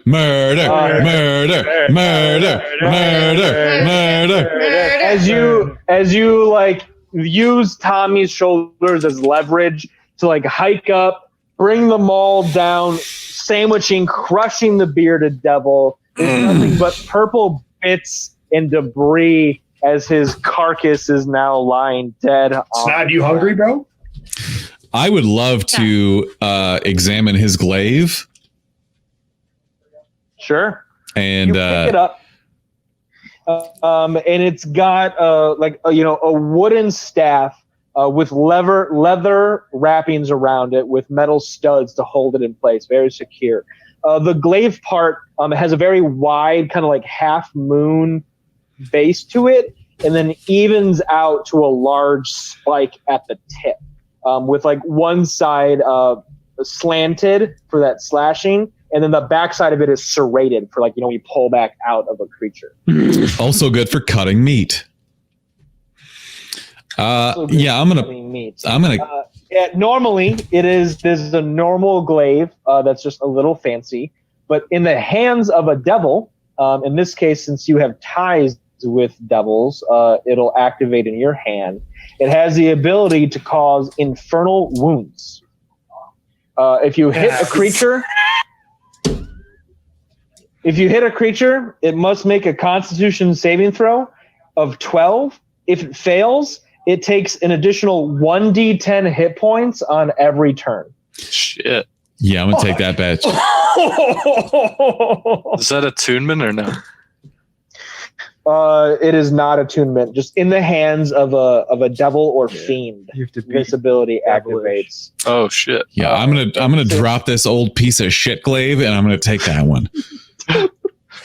Since Tripod sold his soul to a devil, he has the same abilities to That's activate. lit. So, without getting too close to this thing, I'd like to mage hand the keys off of him into our possession. There are 3 keys that match the 3 cells inside this prison. Each cell has a human or dwarf inside of it. And then one real quick question, Joe: is there any of the blood or venom from his beard laying around on the floor still?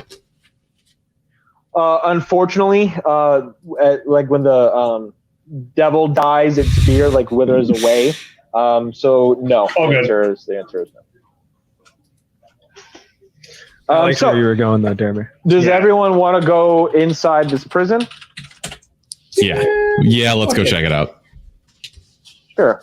Let's go top to You bottom guys all. from interrogation standpoint. We're going to get a lot of thumbs here, friends.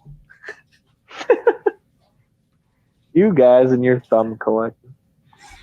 I don't actually keep the thumbs. I just break them. I The keep memories, A though. running tally in your Oh, head. I need to make some changes for the plot of this Wait, campaign. can I hang on? I want to back up. This guy, I would like to cut off his thumbs and make a necklace out of them. Of the bearded devil? Yeah, absolutely. Oh, now you're Sure. collecting thumbs. Now you're collecting. Now he's thumbs. collecting thumbs. You guys put this in my head. Who's this really on? Yeah, you're not wrong. I didn't do it first. Yeah. Are you sure, Ilya? Are you sure? Yeah. I'm coming for those. I'm coming for those cat thumbs real soon. It's fucked up.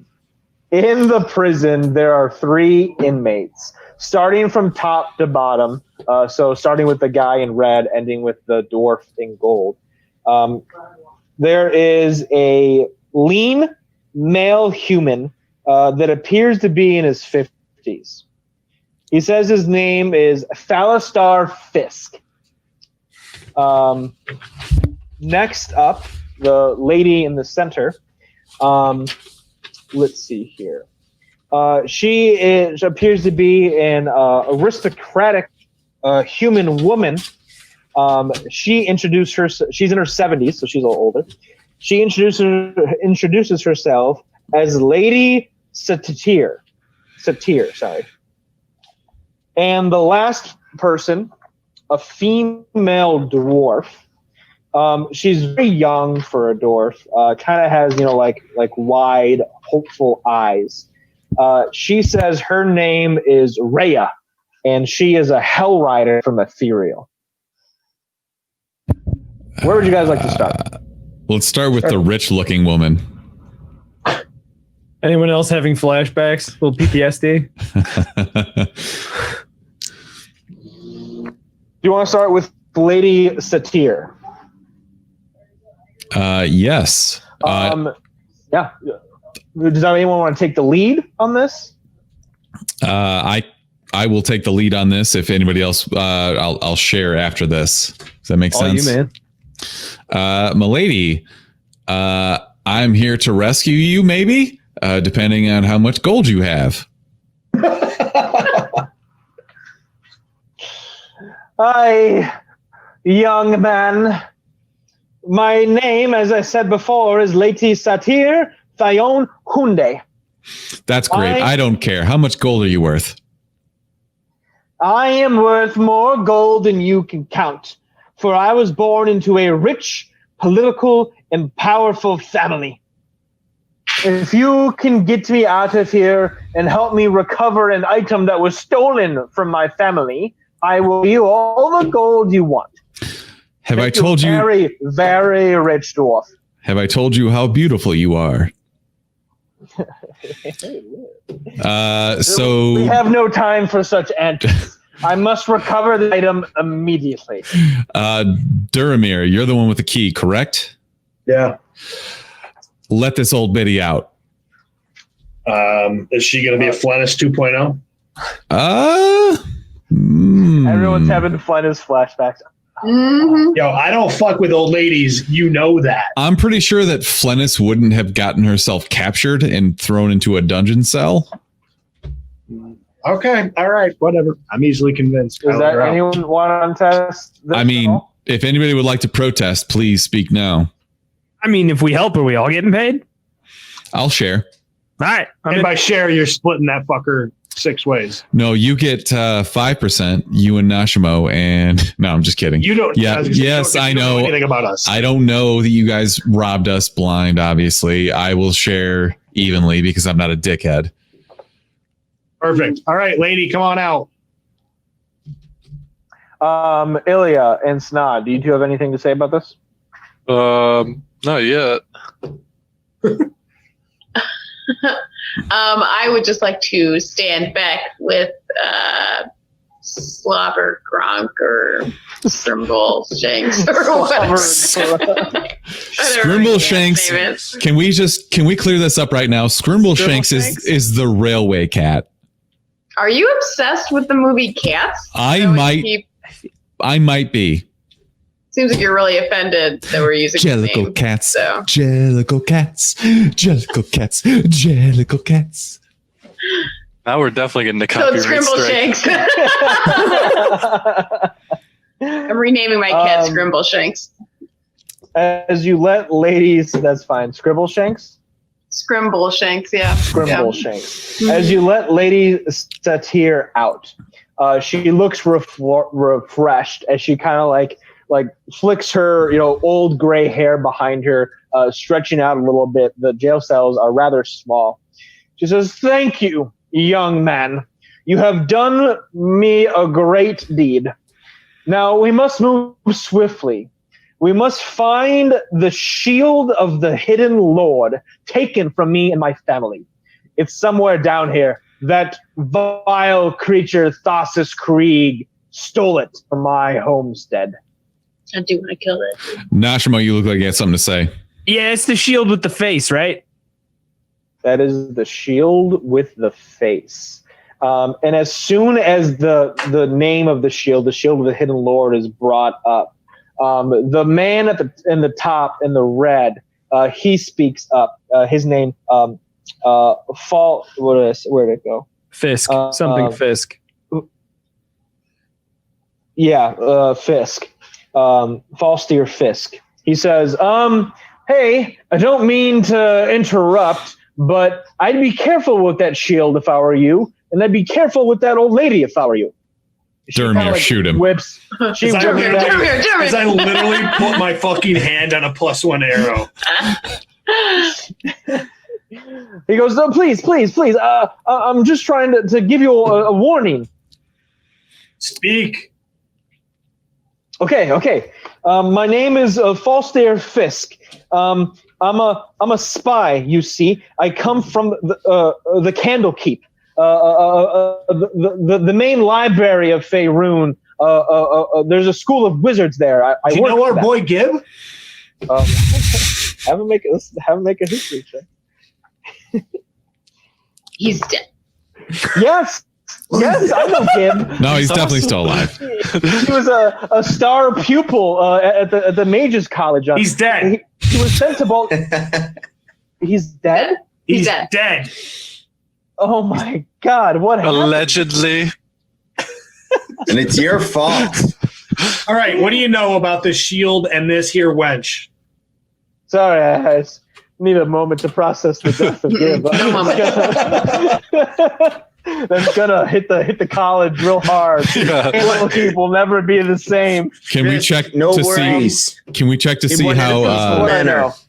Yeah, can we check to see how serious he is, or how legitimate this actual sadness is? Make an insight check. Oh, it's serious.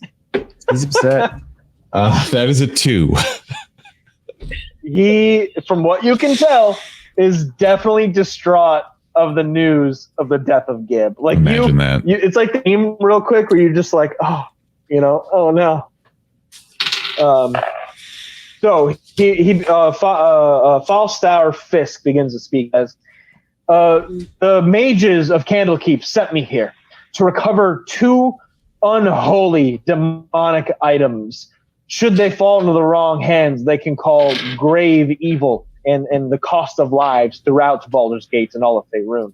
One of those items being the Shield of Hidden Lord. The other item being an infernal puzzle box held by someone in the Vanthapure family. Of course, I came here seeking those items, and I was caught in my discretion and thrown into the cell here. Why do we need to worry about this wench? She isn't all she claims to say she is. And she goes, shut up, Fisk. What do you know? I knock an arrow. Who are you pointing it at? The old lady. I'm not shooting. Man, you fucking love pointing arrows at these old biddies, don't you? This is an intimidation check. I want to know the truth. Roll it. You guys don't understand. Colin was texting me this whole fucking week. Hey man, I gotta shoot another old lady, please. Please, 17. old lady. 17. Y'all got any old ladies? She like takes a step back into her cell. Like, okay. You're good. I understand. Fisk speaks up. Shield of the Hidden Lord has been safeguarded and kept. I guess I shouldn't say safeguarded. Used and kept by her family. She belongs to a secret order known as. Where'd it go? Known as. Oh, come on, Joe. You're shooting it. Shooted it. You got this, brother. Shooting it. You're shooting it. Soil that. Sounds like I just need to kill her. Can I have her thumbs? Here we go. Okay, sorry. I literally could have guessed it and I would have got it right. She's from a secret evil order known as Knights of the Shield. Real original. What she's not telling you is that imprisoned inside that shield is a unholy devil. A lord from the 9 hells is sealed inside that item. Should she get it back to her order, they will unleash the devil and use him and his powers. Shooter. Do we know which devil? Head? No. Hang on. Do we know which devil? God. Semantics. Unfortunately, no. Oh, hey, whoa, wait. Ask the shirtless guy behind you, Joe. Riley, your shirtless appearance just made your way onto the stream. Hey, the return walk. I'll see. We see you. They call it. Who is she? A bit, babe. I'll see you in a bit, babe. We're almost done. Yeah. Okay. Wow. Someone in the chat, RP Bra says it's a ghost. Wow, he's gonna hit the tanning beds tomorrow then. I'm sorry. Back on track. Dungeon Master Joe, Which devil are we talking about here? As Fisk speaks up, he says, "We do not know the devil's true name. For if the devil's name is spoken, he will be unleashed from the shield. It is something the mages of Candlekeep have been trying to figure out as to not let this devil escape into Faerun. I was sent to recover it alongside the Infernal Puzzle Box, bring back to Candlekeep so it can be dispelled and destroyed properly." Can I tap into my my BB connection here and be like, "Yo, hey, Better Breath, what's going on here, man?" Make an insight check. Just chilling. That is a 5. Unfortunately, you cannot tether to Bitter Breath right now and see. Okay. We ain't found shit. All right. So let me ask the party, you guys want to leave this old biddy in the inner jail cell then? Because this all sounds real fucked up. Yeah, I don't like She already stumbled him. I back like in, her. right? I don't like. When I shot, she stepped back into the cell. Yeah. Just close it. Close the door. I'm going to go ahead and lock I'm it. fine with that. Yeah. As you close it and lock it, you turn the key. She immediately puts her hands on the bars, and kind of like Bilbo Baggins when like the ring gets taken away from him, like he gets like the weird teeth and like the shallow eye, the shadows and under his eyes. She grabs the bars and like turns into like an undead presence. "You will rue the day you lock me back in this cell. The Knights of the Shield will track you down, find you, and recover our unholy relic. That demon will come forth and consume you all. Bide my words." So technically, if she's grabbing the bars, one of her thumbs is exposed. Yes. I would like to swing my glaive at one of her thumbs, please. Swing away. That is a 17. Yeah, you just and the thumb drops to the ground. So fucked up. She pulls her hand off the bar like she just got caught it, in between the hinge. Yeah, she screams. "Oh, play all you want. The Knights of the Shield will track you down. This doesn't end here." And she's now is like cowering in the corner of the cell. Yeah, I'd like to add that thumb to my necklace, please.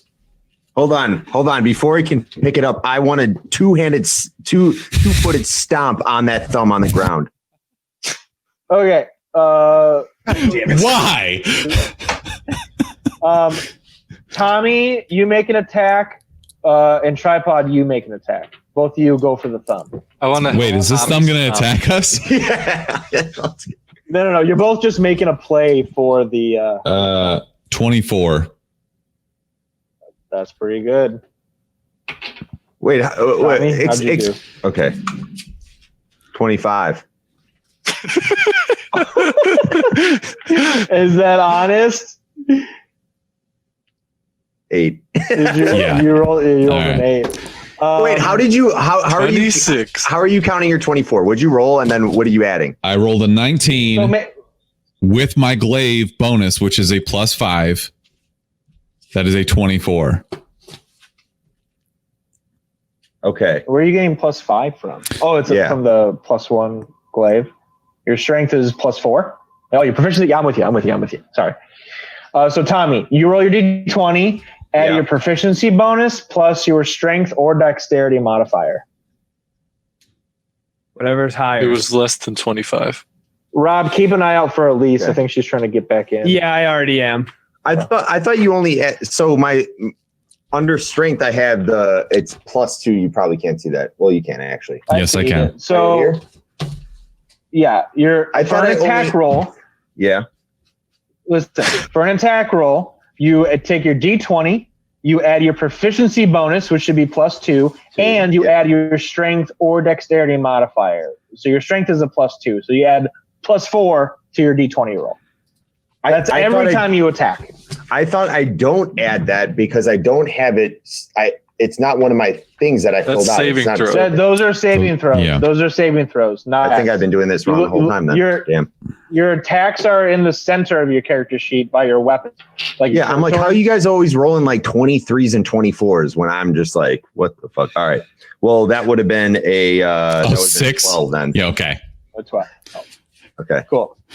So yeah, Tripod. Do you want to like do anything, say anything to Tommy as you get to Snot, the thumb step in. first? I would like to snatch it, and as Tommy Wee goes for it, I would like to put my foot onto his head and say, "No, motherfucker, the thumbs will be mine." This is so The fun. thumbs will be mine. Where's the cat at this moment now that its protectors AF Yeah, as Ilya's just like a hologram. She's like NPC, phasing in like, and out. I used to be an adventurer. Shit, there she is. Yeah. Shh, everybody be quiet. Oh, I was listening the whole time on the Twitch stream, so. Oh. Listening to what? Yeah. I wasn't planning on eating the cat. Tripod, you got the thumb. The weird lady of the Knights of the Shield was locked back in the cell, who is now missing a thumb. Fisk, Valthasar Fisk, is trying to explain more about the shield. Do you guys want to talk to him more? Do you want to let him out? What do you think? I say we let him out. Anybody else? Ask if he'll help us fight. Here's what I propose. Let me out of this jail cell. I'll join your party. I will help you recover the shield of the Hidden Lord and the Infernal Puzzle Box. Together, we can go back to Candlekeep and give these items over to my master, Salaria Salvakis. She is a powerful tiefling mage who is an expert of the 9 hells and currently based at Candlekeep. So She will know how to operate these items and dispose of them and open them properly. last time we talked to a tiefling, it was not good. Well, I mean, maybe it was good. It was good. This guy, Fine. yeah, this guy, technically an NPC, but we also already have the box. So You haven't revealed to him that you have the box, so he still isn't for it. okay, that makes sense. Does he have a weapon on him? No, but you can see that, like, in the corner right across from him, there is like a table with like a sword, some armor, like the things taken from all these individuals. All their supplies are stationed there. He, speaks up again. Please, my master Salvara. She's no friend of Thassus Krieg. She's been tracking his movements, his falling from his holiness. We know he is the source of evil that sunk El Triel. We must recover the shield so that he might not use it again. What's the crew think? Let him out. Let him out. I wanna give him a hand axe and tell him that it's a great magic item. It's Tiamat's hand axe, and with it he'll be able to slay any being. Is this like you're trying to give him a fake magic item, or are you Yeah. like, this is blessed by Tiamat? No, I'm just overselling how much this will actually help him in combat. Make a deception check. Make him courageous. Make a deception check. God damn it. 4. He rolled a fucking 5. I kid you not. Wait, sorry, I have you plus guys let 3. him. So it'd You be son 7. of a bitch. You guys let him out of the cell, and then you hand him the axe, or you hand him the axe through Well, the I'm bars? assuming that if Dormir is letting him out, otherwise I'll just hand it to him through the bars. I would like to Sure. stare at his thumbs and lick my lips. Dude, you got some weird fucking quirks. Yeah, what is up? He Not one takes thing, the it's hand another. axe from you, Snod, and goes, "Thank you, new ally and companion." And he puts it into the sash of his belt. He walks over to the table, grabs a scimitar, grabs a magic wand, and grabs so a he's short. already strapped. grabs a short bow off of it and equips them all on his person. He straps the studded leather to his chest, his kind of mage gown underneath it. He's clearly some kind of battle mage or spell sword, something like that. He goes, I'm ready to assist in any way I can. Last I checked, Thassus Krieg had the shield in his possession inside the Vanthapure vault, which isn't far from the chambers here. Unfortunately, we cannot gain access inside of the vault until we have the key to the vault. Hey! The key is kept with Thamara Vanthapure on her person at all times. What did you think? I thought my guy slipped me the key before we got in here. That's all right. We can find this bitch. That was the key to the house, just in case anything was locked. But you guys kind of went through there, no problem. Yes, when you're ready, I am ready. We should look for the key and Thamara and Dr. Krieg immediately. What's this Hell Rider doing? Does anyone approach the Hell Rider? Yeah, I'll do it. Bleeding lady? No, so there were 3 cells, the one to the south end of the screen. I'll approach him. Yeah, the dwarf, the female young dwarf in the gold armor. Her name is Rhea. She looks over at you, Tripod, as you approach. She's got kind of brownish skin, like tannish skin, with pretty brown hair. Her complexion is nice. She looks like a nice person. And she's wearing her under armaments, padded leather that the plate mail goes over. Joe, are you just telling me that she's hot or what? Yeah, she's pretty hot. Okay. She looks at you, Tripod, as you approach. She says, I can spot a fellow Hell Rider from any distance. It's good to see a fellow paladin in the midst of these evil sewer dungeons. Okay.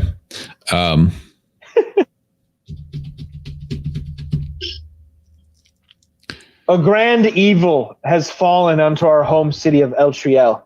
It was a horrific sight that I witnessed. I was on the outskirts of the city when it happened, with my fellow Hell Riders coming back from a neighboring village. I watched Eltriel sink into the abyssal hells. I witnessed a grand evil happen, but no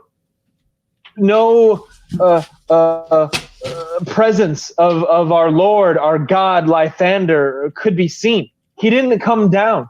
He didn't save the innocents that fell with the city. He did nothing to protect it. I managed to link up with a lot of refugees and come back here to Baldur's Gate.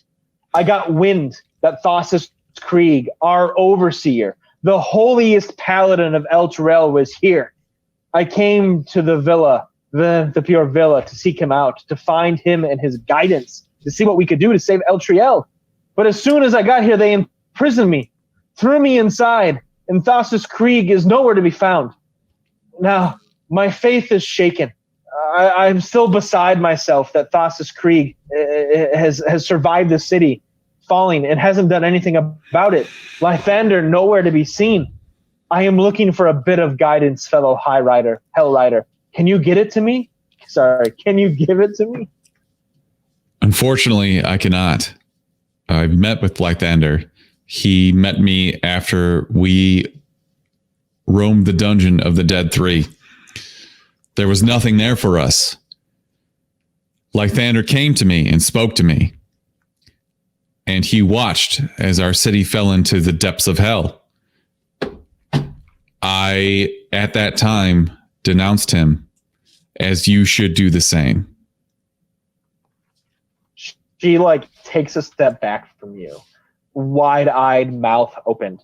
Even though her faith is shaken, she's still appalled at the words you just say. You renounced Lythander? I know he did nothing to save Eltriel, but I can only imagine it's part of his grand scheme overall to rid our world of evil. You denounce him? I thought the same, and I looked him dead in the eyes, and he told me that he watched as it happened, and he did nothing. He did nothing to stop the horrific events from happening. You gonna cry, Tripod? I might. Make a very important persuasion check, Tripod. Oof. No pressure. Now, you have an opportunity here to give her be truthful, everything you say, and be you should denounce, or try to lean her one way or the other. I'll let you re-roll because I told you this after you rolled. I don't have to. I mean, what's your? Yeah, I don't have to re-roll. It's not terrible, but it's not great. It's okay. It is what it is. It's an 8. So sure. If you want me to just try and convince her, that's fine too. If you want me to re-roll, that's probably better because fine. I'm not super charismatic. You're fine. All right. She sits down in her cell, looking down at the stone ground that she's sitting on. All she says, with her brown hair covering her face, she says, "Leave me here. I'm not ready to walk the surface again. I have much to think about and reflect upon. I would like to be alone." I would like to pour her a glass of the purple grape mash number 17. As the pseudo dragon's head pokes out of your pack. I'll pour 3. Excellent. Thank you. Here you go, Mormir. I would like to Dormir, you still have the key. If you wouldn't mind opening the cell, I'd like to sit next to her with this glass and Mormir at my side. We will just we'll sit and we'll talk about it. I don't know about that. I don't know if we got time for that. Yeah, what is this? A short rest, my dude? Yeah. Yeah, you stay here. We got a dungeon to deal with. You can Bye. do that outside of the bars. Maybe leaving her the wine and the key is enough. There you go. Perfect. Sure. So, okay. Well, I will go and just unlock her door and she can leave whenever she wants. And then I would like to pull my bow out and shoot the fucking old lady in the middle. This motherfucker. Roll the attack unless anyone tries to stop him. Nope. Time. Go. Fuck it. Just go. Praise Tiamat. 18. She got scary Bilbo Baggins, so. Yeah, we don't 18? need to tell them our little gang. Roll damage. 1 second. Roll damage. It was Flennis. I'm back. How did you know? 7. Really, an old lady costume again? 7, Joe. How'd you do? Real original. 7 on damage. Yeah. Describe to me the killing blow. Oh no. So as we start to traipse back out into the original room, I see Tripod chatting up with the Hell Rider who just had their soul shattered. Unlock the door for that person, and everybody kind of walks out. As I'm about to walk through the door, I turn back around over my left shoulder, and Legolas just know what you're gonna just do. whip an arrow into one fluid motion into the longbow between two of the bars. Literally, as she turns, pierces her through the eye, sticks her head into the fucking brick wall behind her, and just sits there limp, standing up. As her body is now embedded into the stone wall, the arrow locking her corpse in place. You look over your head, smiling, another murder serial killer kill of an old lady under your belt. You're almost stunned in place as a sort of incorporeal bluish hue, layer of skin peels off of the front of her dead corpse. From it, a ghost emerges. Dude, I'm shooting from every grandma. the maiden's body. Dude, you're setting a really horrible precedent. Yeah. As the ghost of the old lady is now floating in the cell, she looks at you, Dormir, and cackles. She says, "You might have locked my cell, boy, but you've just set me free. I will now return to the Knights of the Shield, and we will seek you and your friends out and recover what is ours. Have fun traveling to Candlekeep. As her soul and ghost floats away and disappears. Can I track her with the orb? What did we learn today? I'm still shooting every fucking old lady, dude. They're all fucked. Is her other thumb still there? The door's still locked. I'm not opening it For the It's collection. like, we don't need thumbs. We have thumbs at home. Oh, come on. You got 2 good thumbs right Well, here. these aren't thumbs, they're toes. So, with Fisk now joining your party, the old woman's ghost leaving the dungeon to alert the Knights of the Shield evil order, and the now broken potential Oathbreaker paladin left inside her cell to dwell on things. You guys go back out into the storeroom.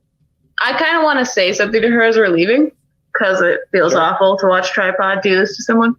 Yeah, hail Tiamat. Sorry for revealing the truth. I want to turn to her as we're walking out